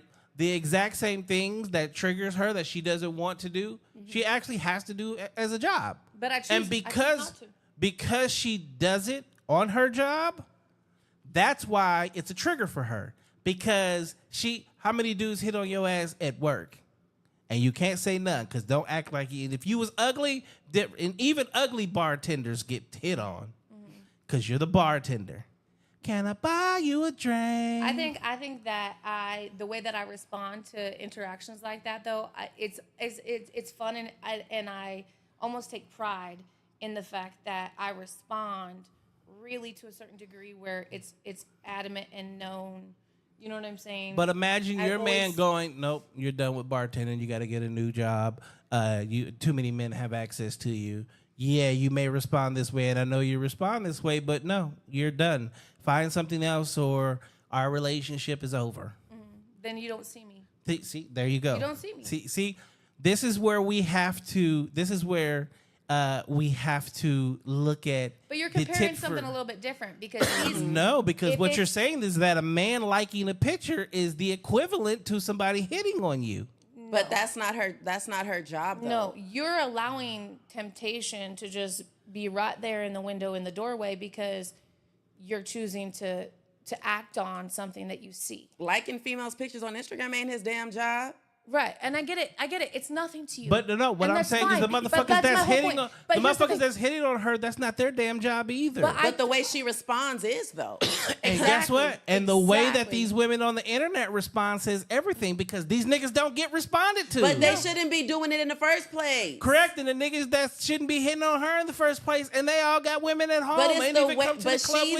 She's the one that's getting hit on, not the other way around. Okay, he's the one that's liking a picture. The other female's not liking his what picture. You're not understanding is it's the exact, she is a walking, living version of exactly what she doesn't like. That's the point. Like, that's what you're missing. A picture on the internet. She's just in a high demanding job, and I say that to say, right, because I used to work in hospitality at the hotel. See, this is where the accountability is like always lost. No, she is who typically frequents bars? Men.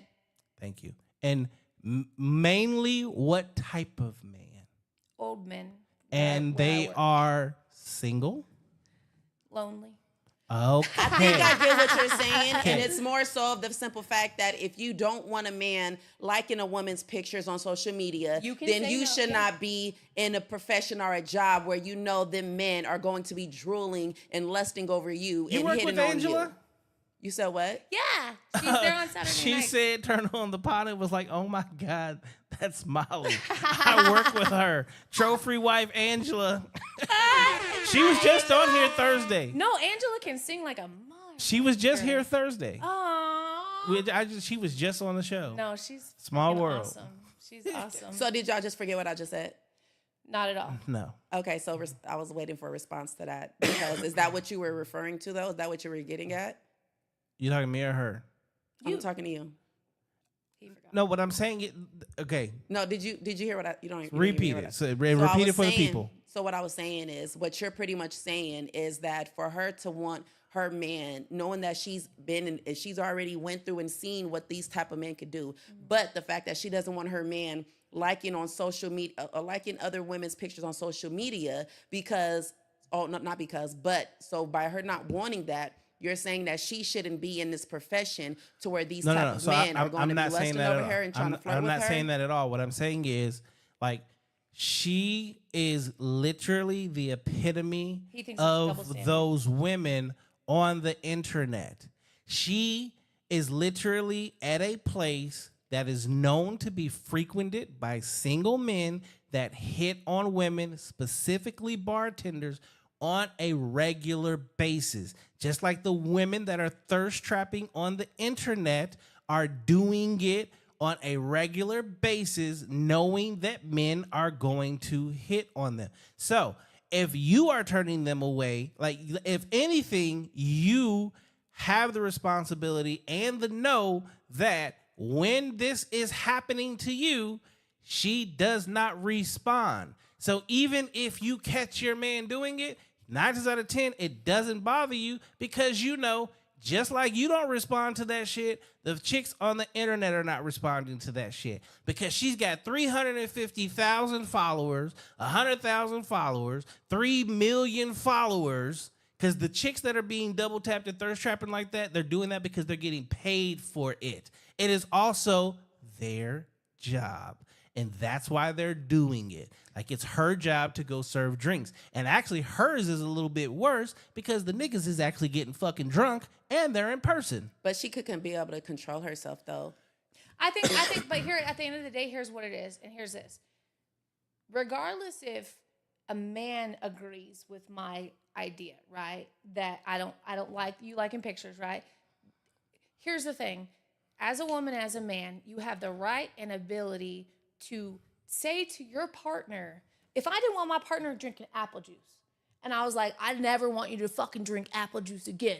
Either he's never gonna fucking drink apple juice again because he loves me and he knows that's like a thing I don't like, or he's gonna continue to drink apple juice. And now I have the choice, either cut him off because he don't want to stop drinking fucking apple juice. It doesn't matter as a partner. If I'm your partner, whether what you say to me is, I think, wrong or right, if it affects you and your feelings, I have the opportunity as an individual to either make a change or say, no, I don't fuck with that, I'm leaving. Ultimately. True. And I think that's the whole thing, my whole life. I didn't realize I had that ability, right? I was afraid I was going to lose my person. It's not your person if they're not going to live up. Just like I told you, when I asked him not to like pictures, what was the response? Why are we even talking about it? I won't do it. This is going right? to be my argument for that. If someone has an issue with Instagram, whether it's him or her, both of y'all should just delete it. Point blank, period.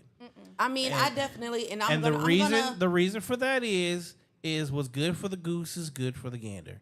So if you want to remove that, then both of you should remove that. That way, there's no issues and there's no problems. I feel like it's all about self-control at the end of the day. Thank you. Because no. And I'm only Thank saying you. this because, like I said, this all goes back to where when I was in a relationship, I wasn't even the one who even made it to where it's like, oh, we can't do this or do that. It just was kind of more of like a common sense thing because it's like, there's no, I mean, it was never an issue. Not too many people have common sense nowadays. Facts, common sense isn't so common. But what I can say, I feel like it has a lot to do with that man setting that tone, yet again, of the transparency that's being, and it's about the respect, it's about the morals, it's about the boundaries. Like, you have men that look at it like, I don't want to give this woman that access by showing interest in her as little as liking a picture, and I don't want my woman doing this. I mean, I'm not going to do the same thing. Because by her showing, I'm looking at it like that's her showing interest in another man. So I'm not going to do that because I don't want to disrespect her or my relationship. And that's just how it was in my last relationship. That's what I went through. But at the same time, it's all about that conversation that's being had because certain people can't look at it like, oh, it's not that big a deal. It's just liking a picture. But to that other person, like she said, if it's something that is affecting her and making her feel away, then it is a conversation that needs to be had. Therefore, she can make the decision to either stay or go. Again, social media, and here's the thing that I always say. People don't want to give it the title that what it is. Instagram is the largest dating app out here, point blank, period. Instagram has been responsible for more relationships than anything else. Did you hear what you just said? Instagram is the biggest dating platform, so liking a picture shouldn't be right. But go ahead, continue. Continue though, because it's not a chance that they stand with the 3 million followers. But continue though. I'm listening. Instagram is one of the biggest dating platforms. Continue. It is one of the largest dating platforms that are out there.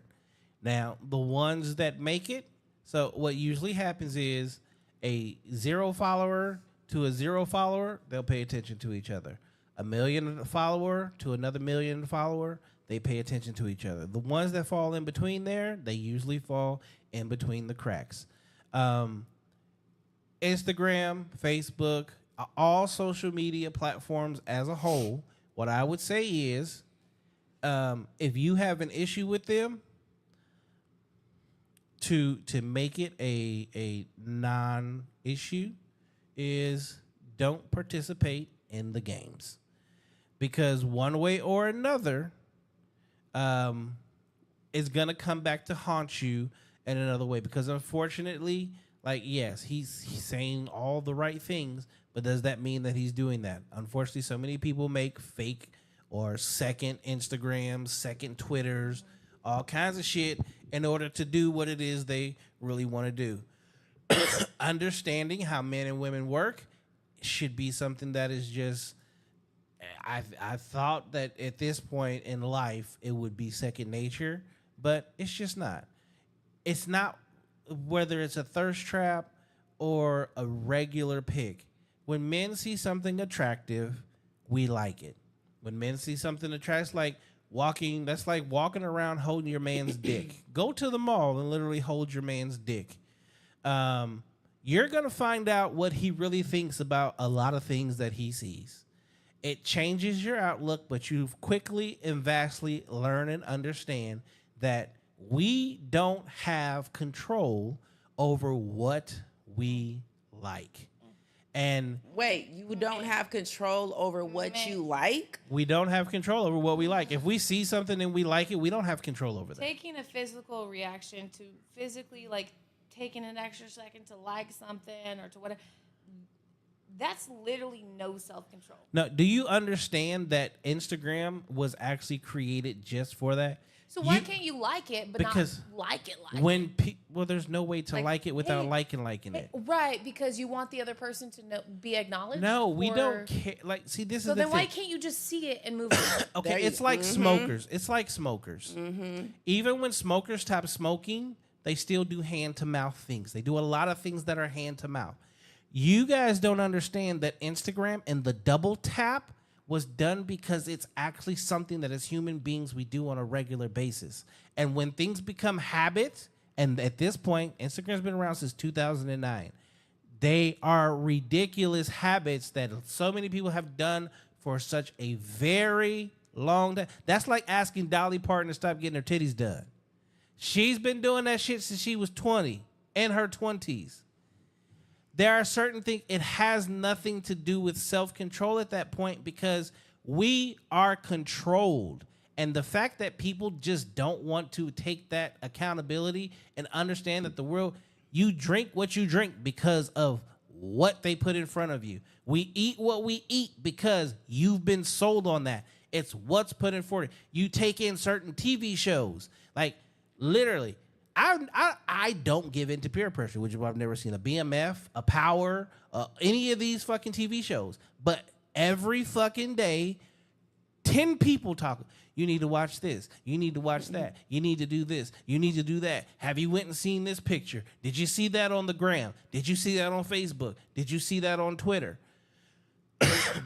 These have become everyday norms that are also very triggering to other people, which is why I say it would be in your best interest for everybody to just stay off of them. Now, hold on, because we got a shit ton. Larry said, so does she wear revealing clothes at work? I'm going to say no, for as long as I know her. I've never seen her in shit revealing. She's a bartender. Does she flirt at work? That's a social environment. Is it worse than social media? I mean, that's liking a picture as a regular versus someone right there in person. No, she can want things as she wants. She just has to be ready for that comeback conversation. There is somebody that's cool with her doing what she does. Over here, Tania said, no excuse. She's not lying. Wait. I would question men going to their brother's house late at night, too.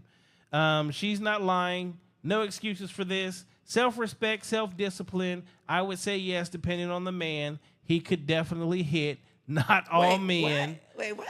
My boys has many women. They can hit daily. Depends on the man.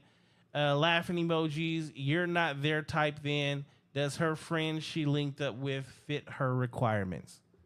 Well, yeah, they've been together for 6 months now, so he clearly fits her requirements.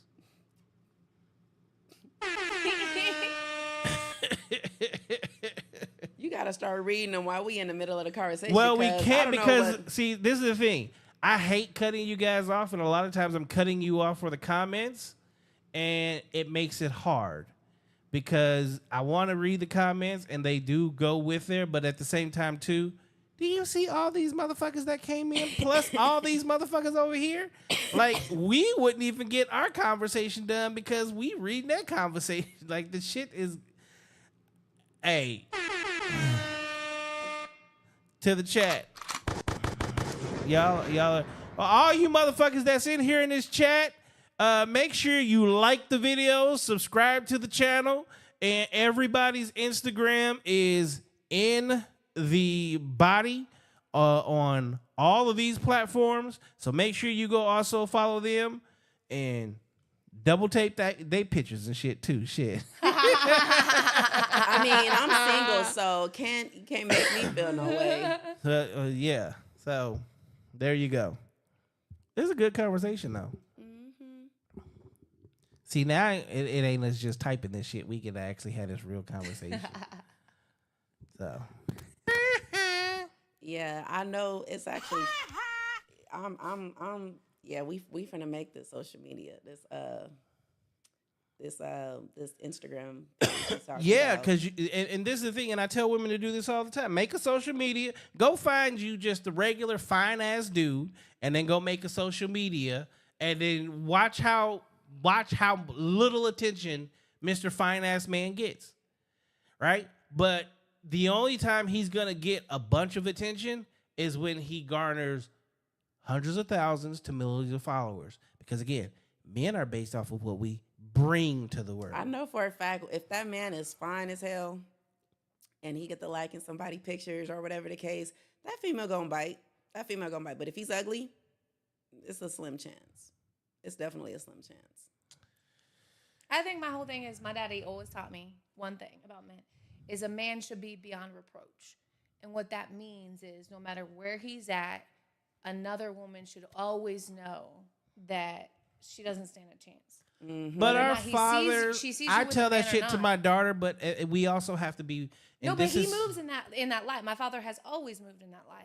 Men are as good as their options, and if you put see, this is the thing: a man that has nothing it's easy for that in life, or has a little bit. It's easy for them in life, but get that nigga $1 million, a Lambo, and a mansion, and all that shit they talk is gone because now they get to live the life that most of us get to dream about. Like, see, we could never, like, okay, so in your father, Morgan Fairchild, Pamela Anderson, Yasmin Bleeth. Imagine he's in a room with these women and these women are looking up to him and like, oh yeah, I can fuck with him. Yeah, it's a different conversation. He ain't saying that shit no more. I feel he's like indulging because they're available to him, but they're not at this point. And like you said, he's also lived in areas. He like right now he's in a very rural country area. He don't have options. Honestly, I feel like when you say that, give a person $1 million, a Lambo, and a mansion, I mean, honestly, that's just gonna bring out the real them. And it's if money controls that much of you, then that says a lot about you as a man and as your character. But because you should be able. Not the money. That's what. Again, so then why do you say that? Men are only as good as their options. That's not going to change him. But what it does is we have to work for everything. So we don't get the options. That allows us to have options, but that's which then allows us to be able to indulge. But see, we don't get to show who we truly are until we get to that point. That's what you guys don't understand. That's the point to where you could be able to provide as a man, right? But that's the whole thing about integrity. It's not. No, it has nothing to do. Again, this is where people need to understand how men move. We don't care about we only care about respect. And the world only respects men that bring something to this world. You don't respect all that other shit until you're in a relationship with us, because now we need to move to your standard.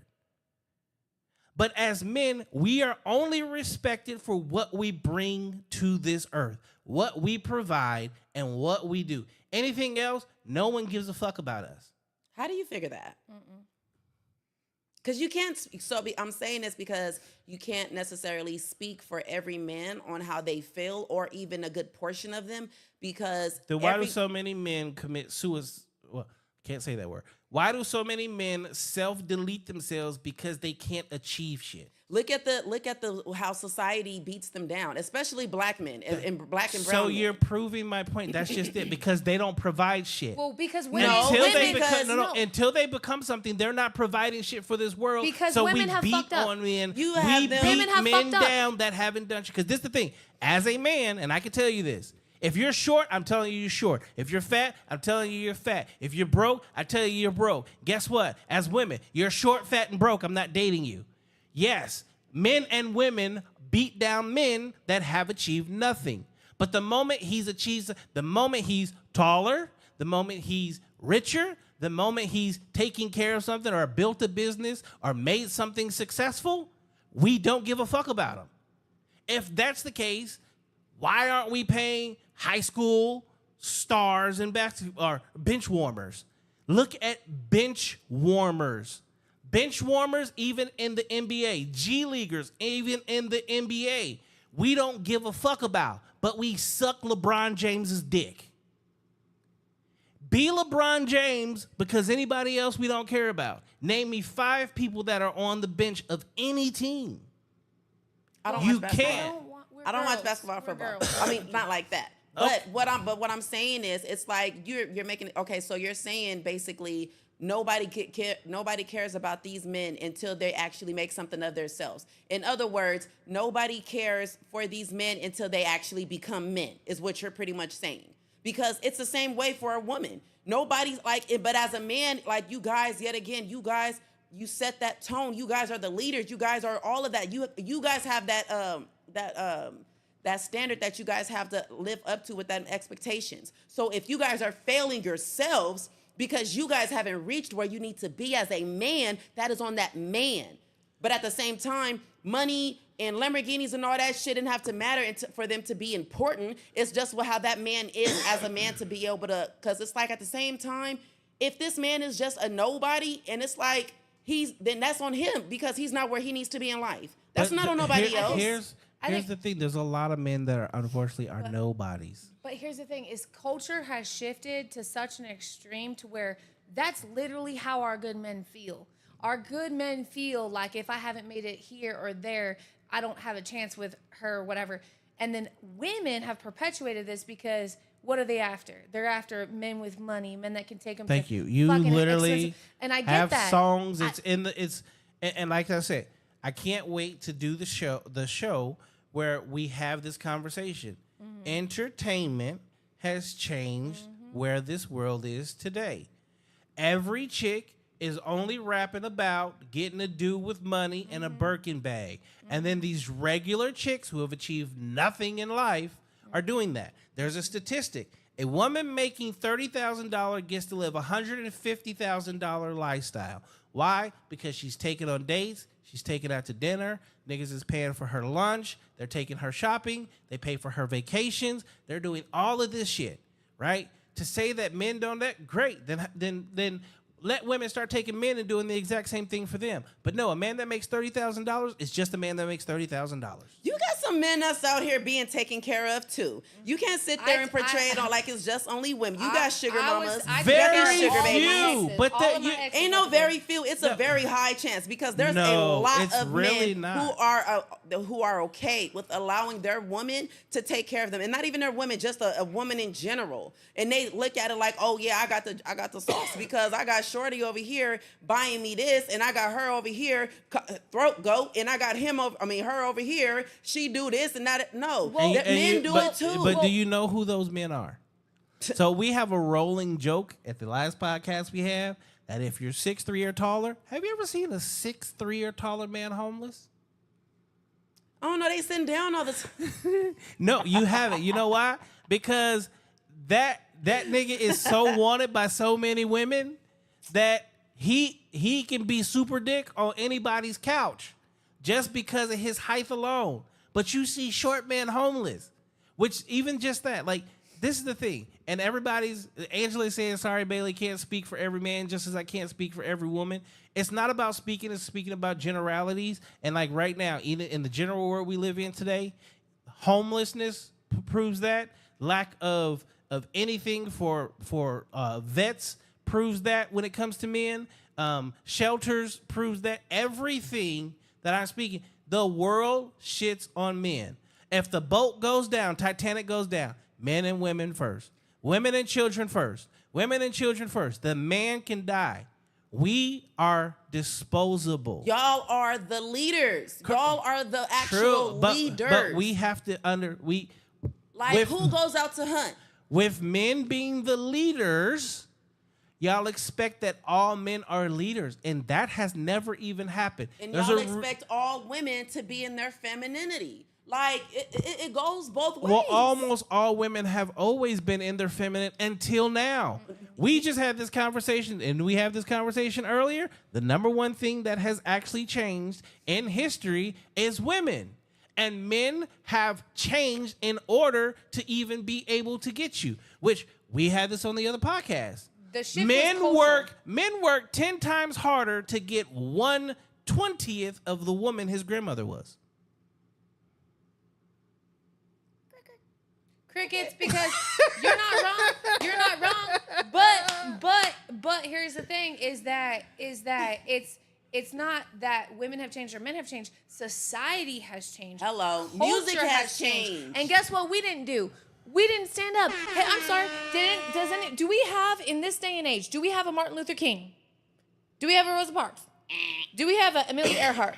Do we have any single one fucking person standing up and going against the norm of what society says is okay and normal and justified, and have that person that's standing up and going, no, this is what character is? Yeah, and that's the problem. No, we don't. Because we're all too busy trying to adapt to society's understanding of what it should be. John Bailey, you would not be sitting there. Killed. No. He would not be. You would not be sitting there saying that it was okay for men to like pictures and all the social media bullshit if you really stood there and went, hold up, society has really shifted a man's mindset to really believe that it's okay to have so many things accessible. I agree with you 100% because, as I said, we have been trained, which is why people need to get off of them. And people need to start asking for bigger fucking things, not money.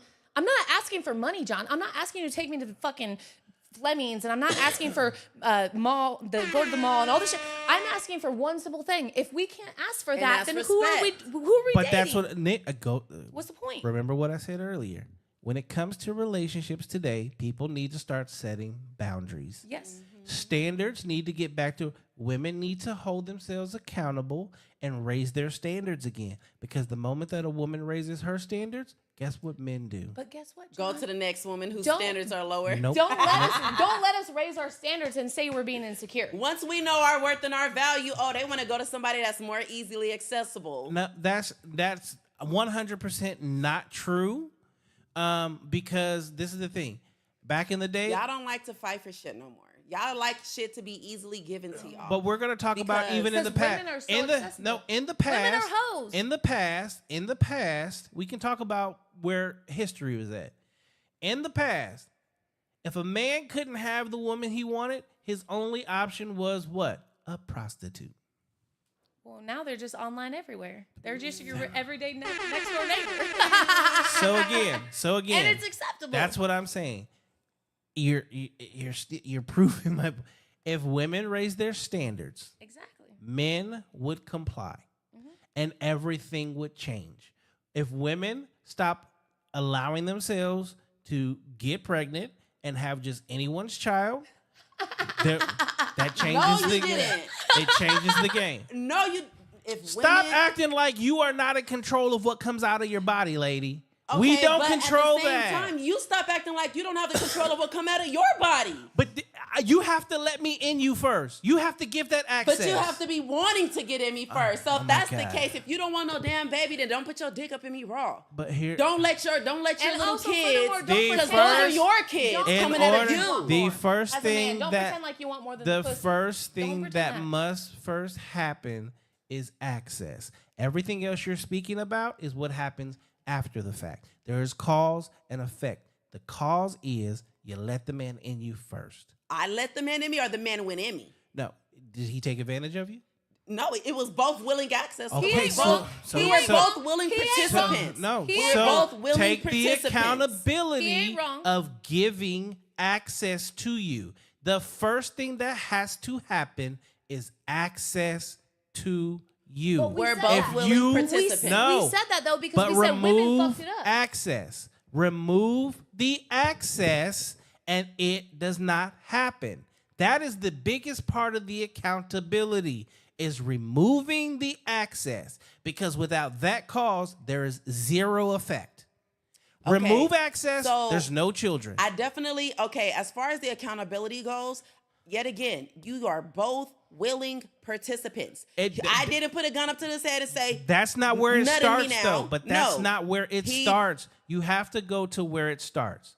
The start is, you don't even give, I don't care who he is, you do not give him access to your body until he has proven, put a ring on it, wifed you, and showed that he is going to be there. He's not wrong. even after you have sex, though, some guys, You should not be having sex. Like, again, you are failing to understand that a man should not have that access until he has done certain things. But women are not able to understand that aspect of things because, like we said before, what has society become and what are the role models that even our younger women now have to look up to? I'm in my 30s, right? So now I fucking get it, right? And any young girl I can talk to, I'm like, girl, the one thing you should do is keep your legs closed and build your friend group.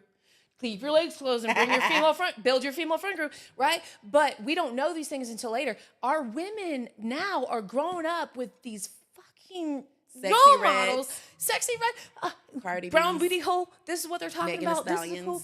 So we're literally creating this culture of women who don't know their value and in turn can't provide men with what men need in order to feel fulfilled. But we can also go back to this.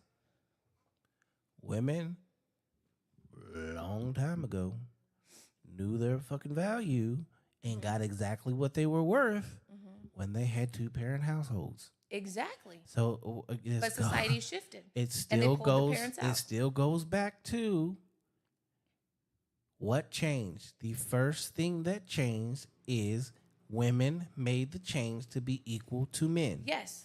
Once we were that lied to. happened, We fell for it. Once that happened, you guys, actually, it is birth control. When birth control was put on the market, women found out that they could fuck with no consequences. Okay? 70 years later, this is the world that we live in. And these women today are not using birth control, and they're giving every man access to their womb. That used to be something that we had to work very, very hard for. Because men no longer have to work hard for it. Yes, for every cause, there is effect. This is the effect. Okay? We have to change the cause. And whether y'all like it or not, the cause starts with you. The cause has always been the woman, John. No, again. So what about the exactly. So what about the women Eve that with the apple? Thank you. So It's good always question. been the woman. So what Thank about you. the women Thank that are you. taking? But what did Adam do? Adam listened to Eve. And that's the whole thing is men have to be stronger. Men Well, have to be again, more dominant. I've said this. But not with their women. With I've their women, they always- have to be soft. It's confusing. I've always said this. The downfall of men has always been women. But there are very few men who, like me, I have no problem being the asshole, saying what I say and doing what I do and standing firm on it and being called, oh, he's a misogynist. Oh, he's a hater. Oh, he's this. No, I'm trying to help us get this shit on track. If I have to hold myself accountable, I fucking have to hold you accountable too. Because the niggas that are around me, the men that are around me, the men that I know, and even men that I don't know, I fucking hold them accountable. So guess what? Hold yourself accountable and your girlfriends too. When your girlfriend has a fucked up relationship and you know she ain't shit, stop telling her you deserve better, queen. No, bitch, you don't. You ain't shit. There is a difference. And there are very few men, and even all throughout history, there's only been one Boaz. There's only been one Jesus. There's only been one Moses. There was one Solomon. There was one Genghis Khan, one Alexander the Great, one Pharaoh, one King Tut. We can name the men. One Martin Luther King, one Malcolm X, one Barack Obama, one Denzel Washington. We can go from the beginning of time to where we're at today. There have been very few great men. Very few good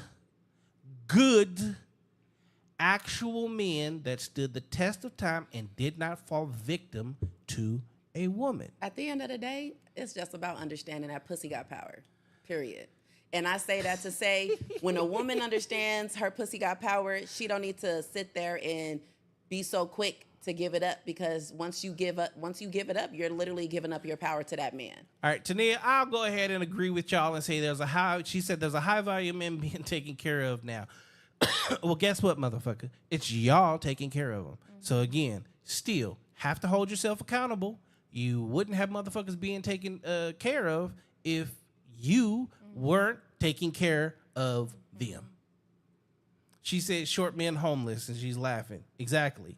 Short men are homeless. Men with no legs are homeless. A man missing an arm is homeless. Why? Because even men hold him accountable. You can't work on my job site. A lot of veterans that are of that stature as well that are homeless. You can't sit there and say, "Oh, short men are fucking homeless." I'm not saying all short men.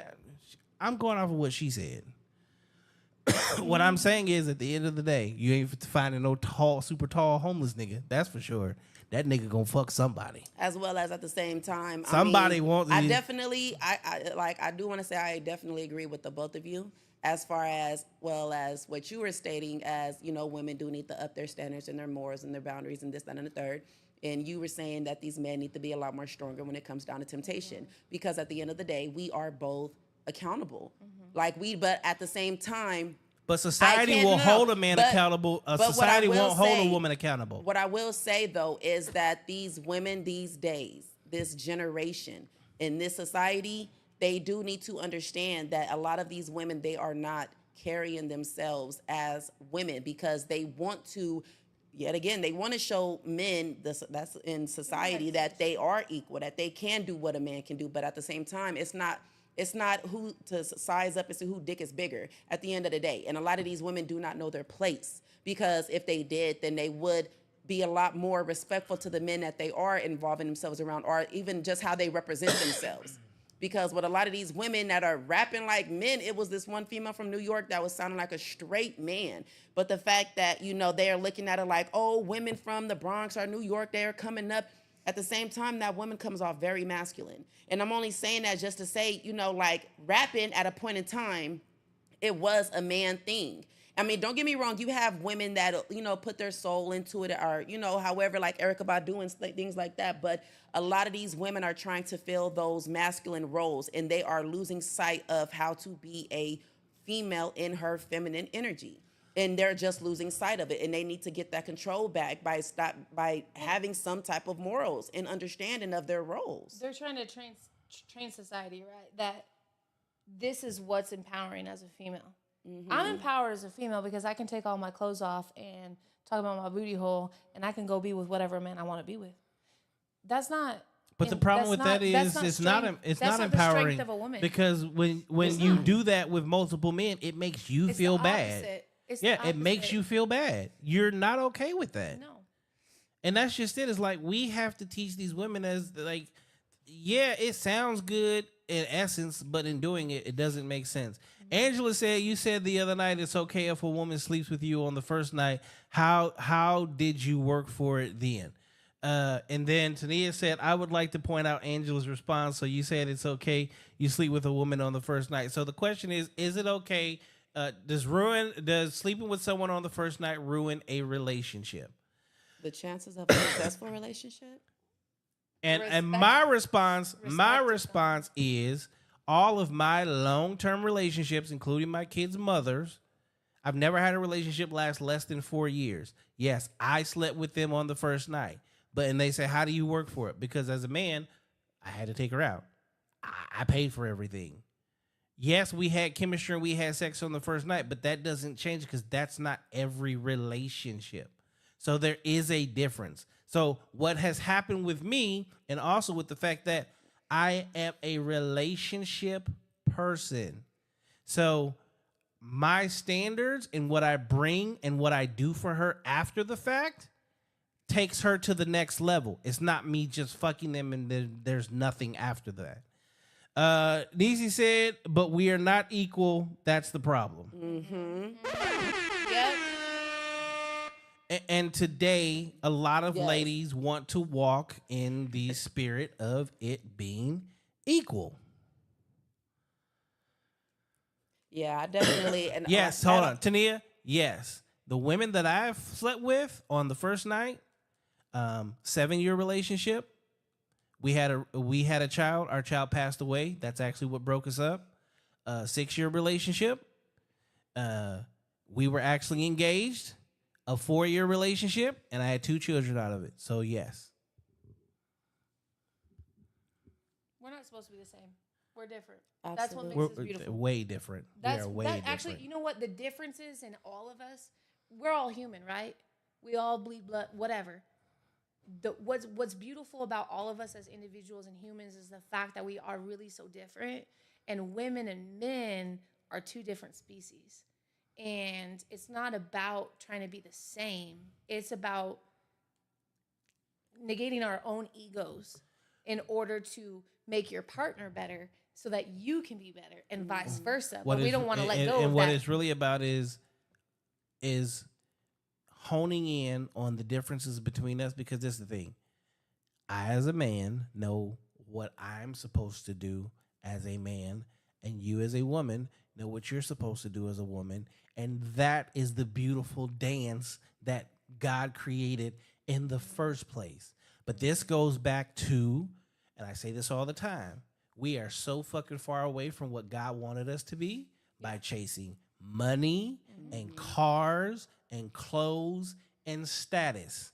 That's why I say, let these lights go out, let the internet shut off, let phones disappear.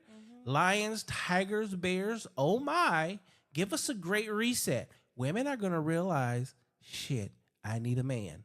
Because men never run around and say we don't need women. It's only women that say I don't need a man.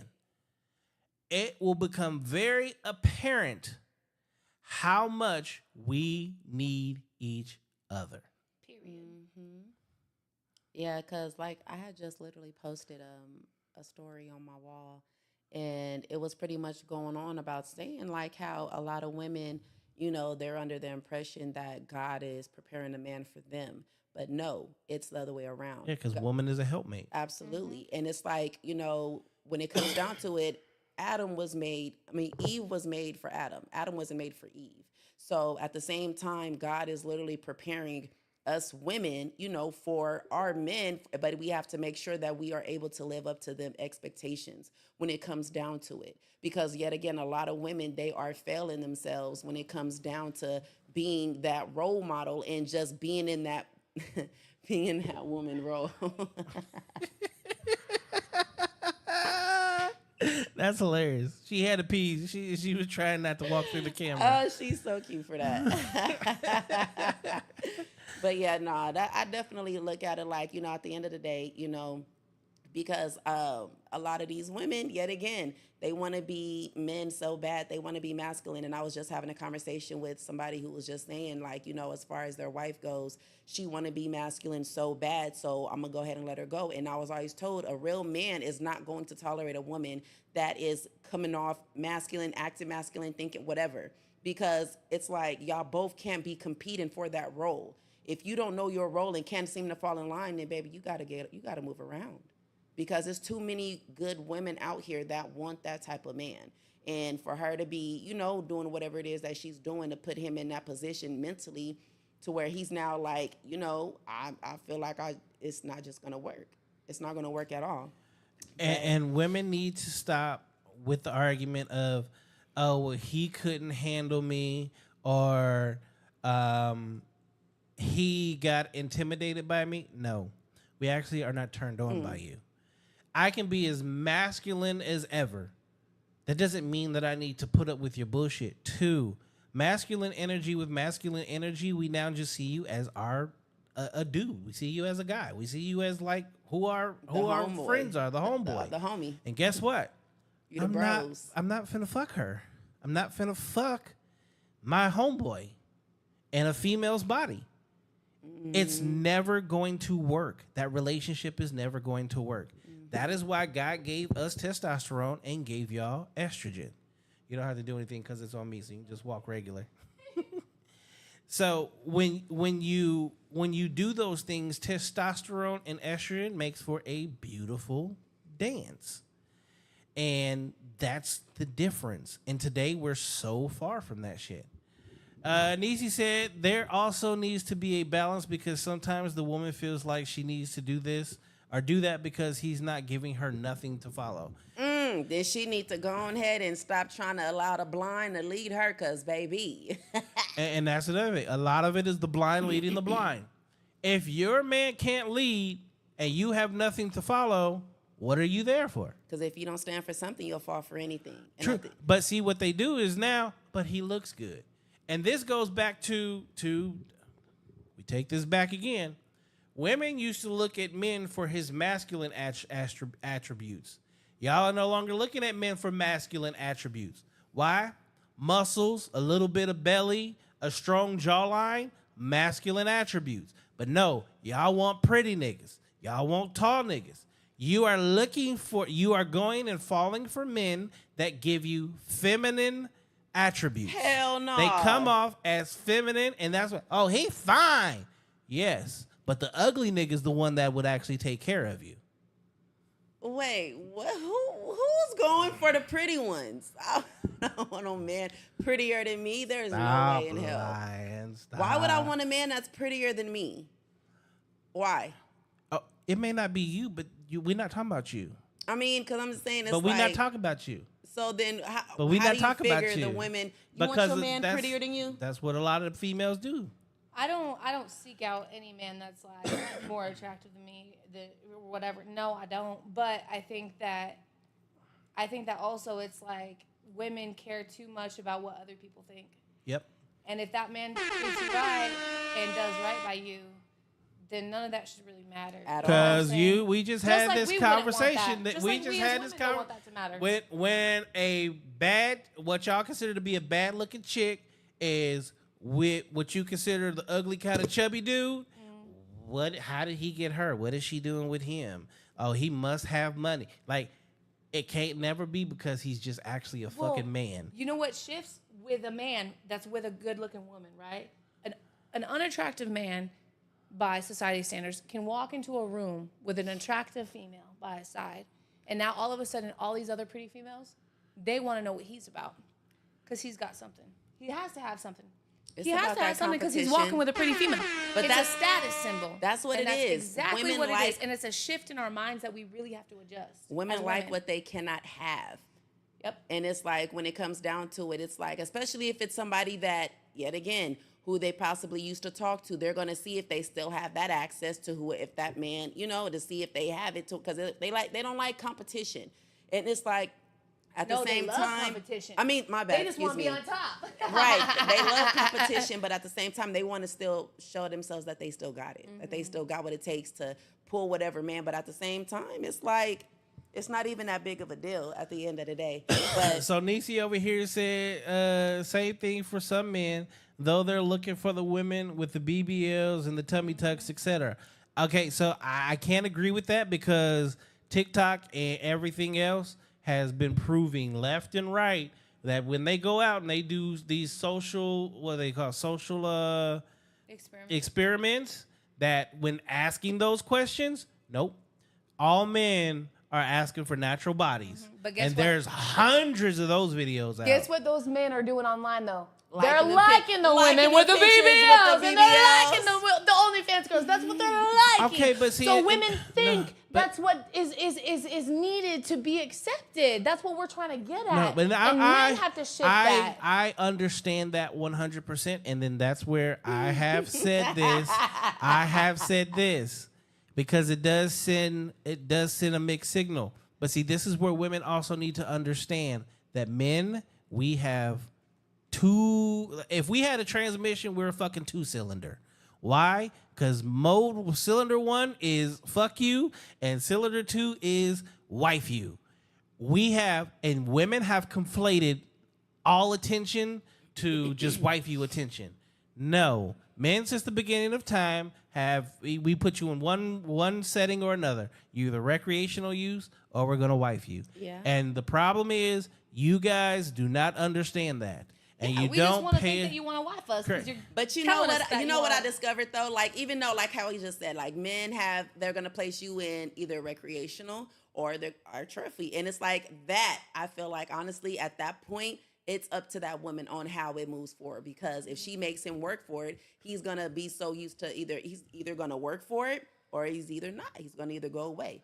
But at the same time, at that moment, that woman definitely has that control on how to move forward to where she's placed, And whether you- it's recreational or You trophy use. have again proven what I said earlier. If all women moved the same and made men work for it, we wouldn't have these issues. But like Tania said earlier, she said something along the lines that she couldn't see herself getting married without knowing what the sex is like for. Woman, if you ain't never had sex, you don't know what to expect anyway. See, women didn't have sex until they were married. Which means you was a virgin. So you don't know the difference between good dick and bad dick because you only know one dick. When we go back to that, guess what? You don't have those thought processes. You can now not weigh your options between good sex and bad sex because that's the only person you had sex with. Nisi over here said, rather than finding the woman with substance, too many people looking for validation. Yes. Again, the substance is if women stop sleeping with men, men have to up their game, show more, and become men, which means right now there are more bad men than there are good men. That would at least bring forth more good men, which would bring forth a better dating experience. And then too many people looking for validation. Correct. Again, we're in the social media age, and social media today, that's just it. Everything is about validation. This guy has to have this type of chick because she looks this certain way, right? But he's also not marrying. Like when you truly typically look at married people, it's we're in a world of bad chicks. Even someone is sitting here asking why you're single. Why is Connie Marie single? Because Connie Marie she does kind of fall under the bad chick. And guess what? A lot of dudes aren't wifing that because bad chicks are bad for business, bad for families, bad for relationships. First off, don't make stop. She has to actually meet someone and show them that she doesn't fall under that category. And it's going to be hard for her to meet that caliber of guy. No, it ain't. Because yes, it is. No, it ain't.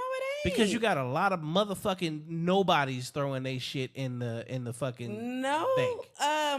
I'm actually conversing with every single person that I converse with, whether it's just social or whatever. They're all of a caliber. I mean, if I wanted to be in a relationship right now, I could be in a relationship, and I know for a fact I would be able to be in my feminine energy and everything. But it's the fact that right now I'm so busy focusing on dealing with all the losses that I took last year. I want to make sure mentally I'm even in a place to even want to involve myself or allow somebody to be involved with me on that level, because part two. Unfortunately, all y'all motherfuckers is healing. Far too many women between 30 and 40 that unfortunately all y'all are fucking healing. That within itself is why I would strongly push stop waiting till that time to get married long before then, because between your 30s and your 40s, you're going to go through the hardest shit that you're ever going to go through in life, and you should already have a partner. Simple as that. I mean, I get that, but last year, I'm not talking about you. Oh, okay. I was about to say, Not talking about you. I got so much. Because we got a whole internet, we got Love and Hip Hop, we got fucking Basketball Wives, you got 15 fucking shows showing women between 30 and 40 years old, fucking single as shit, complaining about the dating game. You should have already been married. Point blank period. You should have already been married. But unfortunately, the world has told y'all, wait till you're 30, get your degrees, get your careers, do all this shit. That's what you fucking tell men. That's what men do. That's our job. It's our job. Yeah, it's crazy because I had somebody sent me a post and it was, I guess, about a young lady. She had graduated and she spent all her years going to school, and she was like, she wished she wouldn't have listened to her parents because she was like, I could have been married by now. I could have probably had 2-3 kids. And it's crazy because even though she could have, it's kind of like a choice that she had to make. It was either she's going to get an education or she could just be a housewife and be taken care of. And the fact that she felt like she didn't even need an education because now it's like she wasted all that time and she could have already been married. It's like, at the same time, it goes, but yet again, it's just going to go based off on how that woman was raised. And I truly feel like at the end of the day, like, for instance, myself, like, I'm working on, I graduate this year. I'm starting up my modeling agency. I'm going to be traveling, trying to be in a relationship, a committed relationship right now. I feel like it's going to only be more stress on that person. And I say that, I mean, unless they really get to know me for me and understand, then it's like, it's just a lot. And I don't want to put that on nobody. So it's about me being able to be honest with myself. See, this is where I say you lose out. You know why you lose out? Because if that man comes into your life and that man is willing to be there and work through that thing, isn't that the man you want? You know what? And I actually, you are actually right. You're very right. Fact, I during single periods have dated women.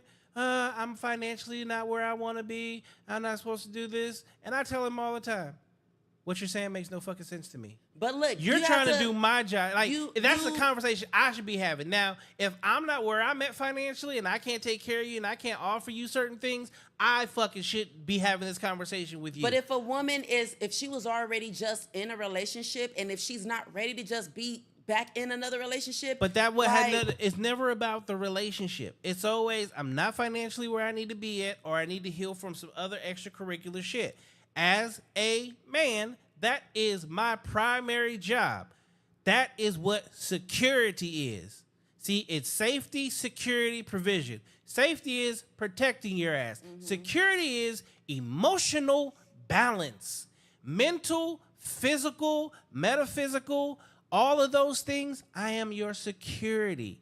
I protect you from the world. I protect you from even your own feelings. But you know at what, time. though? You know what? Actually, I can actually vouch and say I was healing, and I did allow my son's father to come into my life and do just that. And guess what happened? The fact that I was vulnerable, I was emotional, I was in my feelings very heavy. And the fact that he had the upper hand and he took advantage of it. You're relying on the wrong person. Again, this is so why. So it's a lot relying on the wrong person. He was a man. He was showing me he could protect, he wasn't your provide. man, and he wasn't your man, and he wasn't that man. And like you said, because as a man, you do not take advantage of a woman's vulnerability. That is not what men do. We are emotional security. We, just like you balance us, we balance you. You don't have, like, this is the, when you're emotional, you lack common sense. Mm-hmm. When you are emotional, you lack common sense. I could definitely agree with that. We never lack common sense because we are never emotional like that. Y'all get emotional. Y'all get emotional. No, just I not like as much as females do. That, which is on your level. Our level of emotion is totally different than your level of emotion. Okay. And when we have emotions, 9 times out of 10, as a man, especially a man that is emotionally sound, we take that shit to other men. And we handle that. Sometimes. Or y'all might just take it out on people. Again, that is not a Punch man. walls. Real men understand their emotions, and we go and take care of that with someone that we know can handle it. Or you don't until you've learned your lessons. Just like with women. Just like with me when I was in my 20s. Well, I didn't know who I was, right? So there's certain men, and we can't keep everybody into the same category. We're all different fucking people, but those men that cannot handle their emotions are also majority in prison. Those are emotional men. Okay, but here's Emotional lashing out. They did emotional things, and there's emotional consequences. if you're the type of person to adapt and to grow, right, from what you've gone through, right, you can continue to be a better person along the way. And I think that's part of the problem I had, right, as a woman in particular, as myself. I didn't understand what it meant to like choose your partner even when you're not happy. And I think that nowadays it's like accessibility to so many different options are so vast that we don't stop and realize, hold on, just because I love my brother, I'm not in a fucking romantic relationship with my brother, right? But they piss you off and you're still family, you're still friends, right? You move on.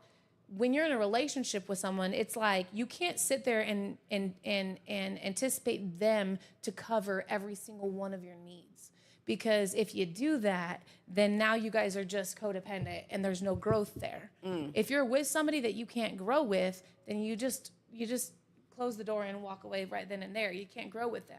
But if you can sit there and have honest and real conversations with that person and you guys can grow, that means that you have the ability to both be able to adapt to your future selves. I feel like, honestly, at the end of the day, it all goes based on us as human beings, the way we pick and choose the person that we're dealing with. Because, I mean, we have to understand, you know, whether we go based off the looks, we could see the red flags, but those red flags that we overlook be the same red flags that breaks us up in the end. Yeah. So people need to honestly start really trying to connect and see if they're even compatible before they start really trying to involve themselves with that person on that level. Because at the same time, they're going to be just another statistic to this generation. And they're going to be another female screaming, all men ain't shit, I don't need no man, and then it's going to be the dudes. Which makes no sense because you ain't dated all men, baby girl. Absolutely. So that's why it all goes down to show whether we want to take that accountability or not. We pick them people, we're accountable for that. So the person that we pick, if this person is fine or, you know, have money or whatever, we're paying attention to the visual. We're not actually trying to learn this person or get to know them on that level to be like, I actually want to be with this person. No, you want to be with this person because of what they have and what they could do for you, because of the ideal of them. Women do that a lot. Men will use the grammar to pretty much influence the females in a way. They'll tell them whatever they want to hear. The female will believe whatever they want to hear, but that's them falling in love with the ideal of that man instead of them actually getting to know that person for who he is and what he's presenting in front of her. But at the same time, if we don't get to know these people for ourselves, then we're fucking ourselves from jump. I think if we don't get to know ourselves first, definitely, we're of fucking course. everything up. Because here's the thing: if I know myself and I see a man, I'm like, no, you ain't for me. I know myself. But we don't do that. We choose men based off of what we need in the moment instead of really spending it's time what you by want. ourselves. It's what you want in What the we moment, want. not what you What need. we want, Because if but you not got what what we you need. needed, shit, we It would would all be- be great. It would be way different, right? But we do this just because we're human and it's instinctual to go for what makes us feel good and maybe not necessarily what's going to help us grow and change, right? Because sometimes the people who've helped me grow and change the most have been the people that really had hard truths to tell me. You know what I'm saying? And we're not always ready for that. And y'all are not ready for the truth, and the truth either makes you or it breaks you. And for many, it actually breaks them more than it makes them. Yep. We need to have less one night stands and more coffee dates and shit. Because if there was less, but then again, you know, you do have people like you said, you know, you have one night stands and your relationship lasts 4 or 5 years or whatever. But if there were people to actually really pick people's brain and get to know them. Okay, so and that's what I was gonna say. The caveat with me is I don't take women out on dates the first few times. We're gonna sit and chill somewhere, park, mall, food court. I don't care where it's at. We're gonna do where we're going to be around each other for hours, having just great conversation where the focus is me and her, and we're truly getting to know each other. And this is the thing: when you have true chemistry comes out of great conversation, and great conversation brings great chemistry, and great chemistry makes for great relationships because you're building it on something that matters. It's not based on a $300, $400, $500, $600 dinner or a $10 fucking coffee. It's based off of just us, which is what our great-grandparents and our grandparents did. They sat on the fucking porch swing for hours every damn day just having conversation. But the world sells you on, well, the man courted her and did this and did that. No, he didn't. Because fuck, in order for me to go knock and talk to Molly, I don't know why the fuck, I should have called you that earlier because that was the wrestler's name, Molly Holly. If I wanted to go talk to Molly, I had to knock on your door and ask your father if you could come out. I had to get permission. And your father had to actually like me in order for us to even have that conversation, for us to build that foundation. And he knew what the fuck was going on in the first place. Better have some because motherfucking he had to cows. do it too. So let me hit the Facebook because Facebook then went crazy. Chris said, the problem is we all have these different podcasts spewing relationship advice and nobody's following their own words or advice. Women telling men what a man is and men telling women what a woman is. And there's no solution that will ever come from this because we're lost as the human race. Marcy said, Nisi said, you wouldn't be putting anything on anybody if that person is willing to be with you and put you in that position or better, which is true. At my age, Marcy said, at my age, I stopped dating altogether until I run into someone. I'm living my life. I won't entertain this hookup BS. Again, good, but at the same time, Marcy, you need to understand you're not going to run into somebody. Somebody needs to run into you. And if I'm going to say you're in your 50s, you have your health issues, you got a lot of things, it's going to make it, those things make it harder for you. Chris says, and we have to understand as individuals, we can't speak for every man or woman based on our opinions and how we see life. That's your beliefs at the end of the day. Felicia said, of course, you're not doing dates right away because you're probably just trying to fuck. Well, no, see, that doesn't make sense. Men that take women on dates are usually trying to impress them to fuck them. That's the difference. It's called peacocking, and that's what is lost. If you're actually spending time, see, this is the thing. A man that will invest his time with you, like truly invest time with you, is someone that plans on keeping you around. A man that's willing to just, let's go do this shit to appease you, 9 times out of 10, your pussy is on the platter. Marcy said, I know I'm not going to find anyone. I know that. That's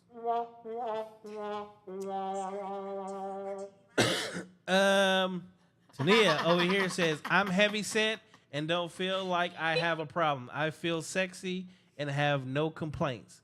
Well, that wouldn't resonate with me because I'm already past that.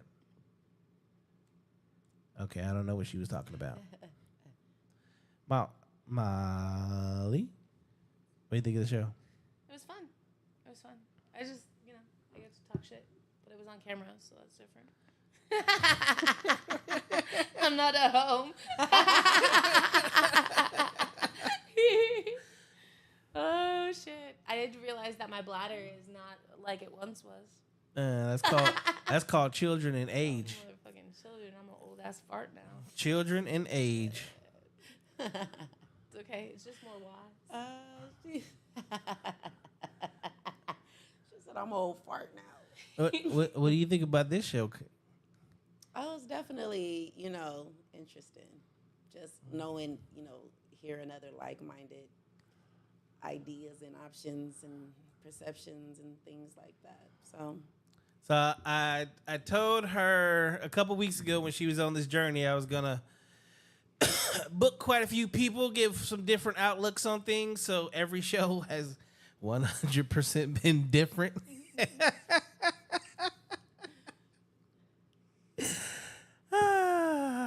Ain't it wonderful?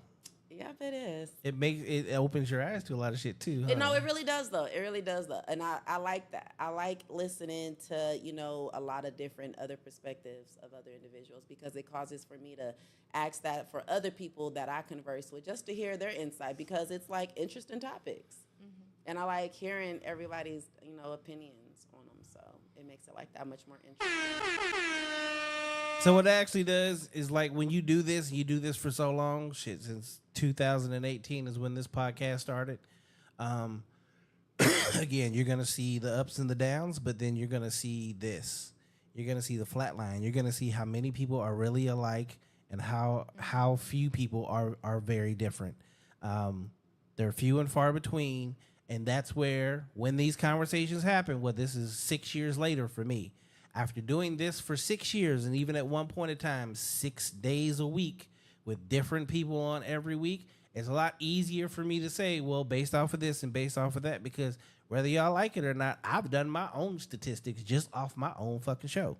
Mm-hmm. I can base certain opinions on certain things because, unfortunately, I've now talked to hundreds of people. Now doing like ladies night and boys club where you got 3 men and 3 women at a time, like you start to see this is just how shit is. And we got to start having these conversations, and these hard conversations are the good one. Felicia said, that's the message you send when you don't want to do even a first date. Also tell me you're not in these DMs saying sexual stuff trying to fuck. Who's not in whose DMs? I don't know. I've been in your DMs for 2 years? Have I ever tried to fuck you? Never. I've been in your DMs for 3 months now?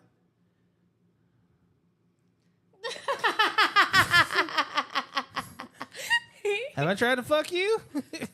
No. Exactly. Like, because it's business purposes, though. It's business purposes. But this is the thing. The only time I'm in anyone's DMs is because it's for like business purposes. She wasn't business. That's just, again, I post some pretty crazy shit on Facebook because these same conversations we have on the podcast are the same conversations that I put on my Facebook because it's what creates viewership. And guess what? Some people actually go out of their way to DM me because they want to have a better conversation, or they want to have a full understanding, or they have shit to say. You're not posting half-naked pictures for them to come on there to just like them. So. Well, as a man, we don't get those benefits. We don't Maybe get those that's your benefits. problem. You're not on the gram with a speedo. Yeah, you got to post a thirst trap just to see. I need to post a picture with a dick print. Post Is that what I post gotta eggplant. What they used eggplant to call emoji? I gotta post the eggplant picture. Oh my goodness. That's only gonna go so far. But damn. Okay, well you gotta try a different approach. Back to the drawing board. Well, men don't see. Y'all have the benefits of body. Men, we just get a dick. So y'all got chest. Y'all got don't women give. that like looking at ass. Like. Well, shit, I guess y'all better have personality then. I don't know what to tell you. If I ever catch a nigga posting his ass on the internet, talking about thirst trapping for some females, no. Yeah, the world that definitely went the wrong way. Felicia said, "I don't know. That was a long pause." She said she did that long face with a pause. They over their conversation with their goddamn selves. That's what they do. Did what? I'm lost. What happened? If he ever tried to hit on you, or whatever. Oh had a no, long pause. nah. It was always business. No, It was always business. No.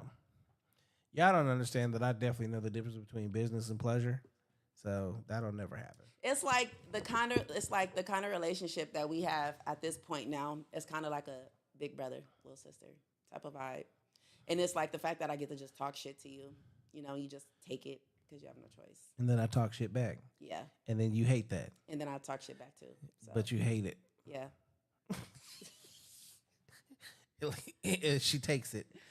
Because it's just like how it is with my brothers. Like, I'll talk shit to them. They talk shit back. I don't like it, so I'm going to always talk shit back. And y'all got to remember, like, when I met her, I wasn't even supposed to meet this motherfucker. You really wasn't. I wasn't even supposed to come to the podcast. She wasn't even supposed to. I didn't even hit her. I actually never hit her to be on the podcast. It was her friend, and they came together. So I got a 2-for-1 that night. Which is funny because she's actually now my assistant.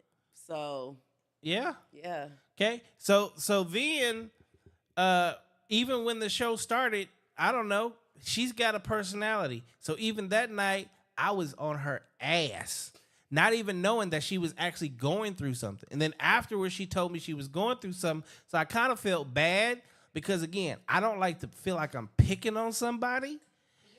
So, like, I even told her, like, I apologize, I'm sorry. And then I was checking on her just to make sure she was good. And then since then, other shit has happened. But then we had another conversation about her wanting to do a podcast. And there her ass is. Yeah, you know. I mean, but it was definitely something that I needed, though, because I took just too many L's last year. But I looked at it like, you know. But it wasn't an L. I feel like God gives his toughest battles to his strongest soldiers. So I'm a firm believer that, you know, this is my year to bounce back, and this is definitely gonna be. See, look, my brother on here, this nigga said, shit, I can post my muscles in my 6-pack.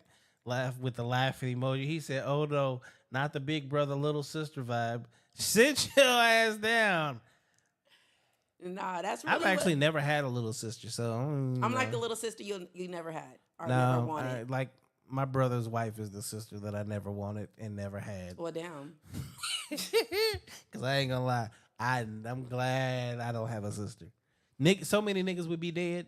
I mean, I would be in prison. You got some shit coming up with me because I'm sure going to be on your line. It's coming. I'm just waiting for it to happen so that I could be on your head. Like, okay, so look, this is what yada yada yada.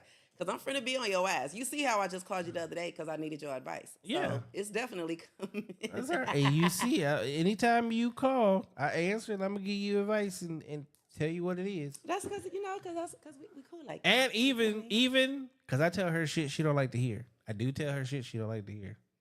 But that's what I need though, because you know it comes a point in time I'm so used to people telling me what the fuck I want to hear, like the people that don't tell me what I want to hear. I privilege is appreciate them invisible. more. Pretty privilege. Everybody just kiss your ass because they want something from you. And I value, and it's crazy because the people that don't tell me what I want to hear, I value those people a lot more because I feel like you're not afraid of me to say whatever it is I'm going to say back in return, to where it may make you either want to just cuss me out or whatever. You're going to be yourself. You're not just a yes man. And that's what and that's what I like. Those are the friendships, and you know that I value the most. Don't tell me what I want to hear. So, and then you guys have heard 2 calls that are on the channel. Whether y'all know it or not, there's a lot of people that actually call me for a lot of advice. And I am going to make sure that I start recording more of these calls, or at least getting these, because a lot of these people y'all don't know any fucking way. But start putting these calls on the channel because they're good. They're learning moments. I have a lot of conversations because I know a lot of motherfuckers and they go through shit. And people hit me up because whether they like it or not, I tell the truth. I'm a truth-telling motherfucker. Molly, where can they find your ass at? Oh, don't find me. Where can they come get drunk by? You can come get drunk at Stackers on 28th Avenue in Cactus. Hey, you know what? Can I just say we're doing a huge party next Saturday. It starts at signups for the karaoke is at 7:30, but they're doing a karaoke contest with a huge birthday party. Listen, $500 first place. $500 for Can I just bring place. my own music? Please come. Please come. No, can I do like my own music? Not karaoke, but my own music. Your own personal shit? Yeah. Fuck, I gotta find that out after Yo, the fact. I have you to heard reach out to the his karaoke fucking guy. music? I gotta reach He's out to a the rapper. karaoke guy. No, Are you? he's a Please rapper. do. I was. And it pissed me off because he actually sounds kind of good. If I can get you to send me some shit, I'm sure the karaoke guy would totally do it because he's freaking awesome. But yeah, they're doing like a whole freaking contest. Because I'll come steal your money. Hey, it ain't even my money. Come steal I'll it. come steal their Angela's money. gonna be there. I'll come our steal girl their Angela money. will be there. Yeah, this is the crazy thing because both of y'all are bartenders. I was like, I'm gonna have a bartender now. I'm gonna put you two I didn't know you motherfuckers knew each other. Yeah, let's fucking do it. You know what I was thinking? What we should do, right? We should have like some rappers come here, right? And you know how they used to do it, like Rap City in the basement. Yeah. And you should let me like freestyle. I mean, not freestyle, but beatbox, and have them like going in. And So I've been trying to get more rap artists to come sit on the couch. I could definitely. I know of. I got one. I got one too. Yeah, but are they good? Or are Yeah, they? he's good. Okay, he's so good. because a lot of the artists out here are just they are trash. Yeah, nah, he's definitely good. But I know we gotta get King Emmett back though. I ain't gonna lie. Oh yeah, 'cause the he's way- definitely coming back. You He ain't gotta worry about definitely that. gotta come back. We He definitely definitely gotta coming have back. them come back. That'll be a cold ass little, a little trio going on. But yep, I definitely know somebody that's definitely good. But yeah, we gotta get King Emmett back. And yeah, we definitely need to put. Giovanna that together. says she got one too. Okay, we got you. All right, so party on Saturday night. And you said what's the name of the It's place? Stackers. Stackers. And where's it located at? 28th Avenue in Cactus. 28th Avenue. That's not. Oh yeah, I forgot because I was fucking with Angela about that because that's right there by the Blade. Wait, what? Y'all got a Blade in Arizona? Oh Lord, I just keep. It's so many like surprises. it's real, like real. All right, and can they find you on social? You want them to find you on social media? I'm at the Real Molly Wilson on Instagram. And she has a man. Yeah, So I do. And leave he's her. special. Don't be in and her. leave him alone too. Don't be in her DMs.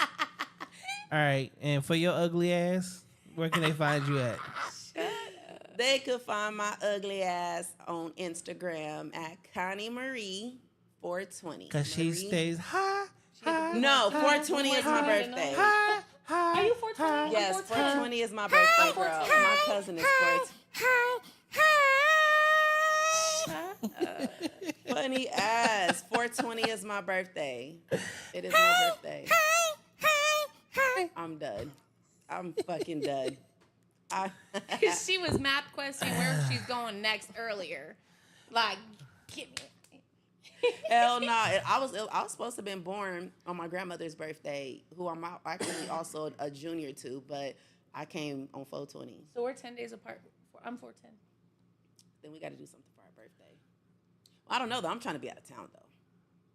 You always out of town. But it's only because of work. It's only because of work. And y'all can also catch a episode of Ugly Money Nietzsche. You can catch Connie Marie on there. She was just on there, 2 weeks ago? Yeah. Also, Pop the Balloon, which is like well over 1 million views. Shit, that by itself has gotten your ass a whole lot of attention. Yo, that shit. But no, not only that. That fucking Pop the Balloon or Find Love. Yeah. That one, that shit went crazy. Yeah, that's what's getting you a whole lot of attention. That shit went crazy. I didn't even know the little guy until my son told me. He was like, "Mom, Kai Cenat showed you." I was like, "Who?" And he was like, "Kai Cenat." Yeah. And then he showed me the video. I was just saw another video today where they were doing a reaction of another huge 3 million plus views reaction channel. I have my own fucking hashtag. Yeah. On TikTok. It was like I said, what the hell? It said Connie Balloon. And I pressed it and it was hella videos of me. I'm like, what the and there's hella people and videos I didn't even know that was up there. And it was like, oh, they make such a cute match. Yeah, the follow up. No, we're gonna be doing a follow up for that though. Exactly next week. I can't wait. Oh my God. I can't wait. It's gonna be interesting. Molly, thank you for showing up tonight. Thanks, man. Appreciate you.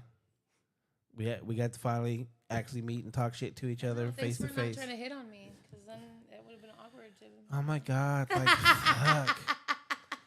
The amount of people that think that because I have all these damn women on my show that I'm just hitting on them is so ridiculous. Mm-hmm. No, you got them on your show because you're not. That's the whole point. It's like thank you. You're welcome. That's what people don't understand. If I was hitting on all these fucking women, they sure as fuck wouldn't be coming on the show. Mm-hmm. Otherwise, I got the busiest dick in the city. So that means I have the busiest dick in the city. Thank you guys for tuning in for another episode of. Make sure you go to Hustle Fit, get the merch as well as the clothing line, men's, women, and children. Also, if you need your own custom gear, hit me up at hustlefit.com, hustlefit@gmail.com, and hustlefit LLC on the gram. Make sure, as you guys see all the ticker tapes going on down there, go ahead and make sure you add all of the social medias, Spotify's, Apple Podcast, Rumble, Kick, Twitch, YouTube, Facebook. Everything is under No Cap Reacts. Again, No Cap Reacts. if you're watching this video right now, like the fucking video, hit the thumbs up. The shit is free. Subscribe. The shit is free. Turn on your post notifications. The shit is free. And you can see more shows just like this. We're here every Wednesday, Thursday, Friday, and Sunday. Outside of that, thank you guys for tuning in for another episode. I'm your man Bailey, aka Mr. Go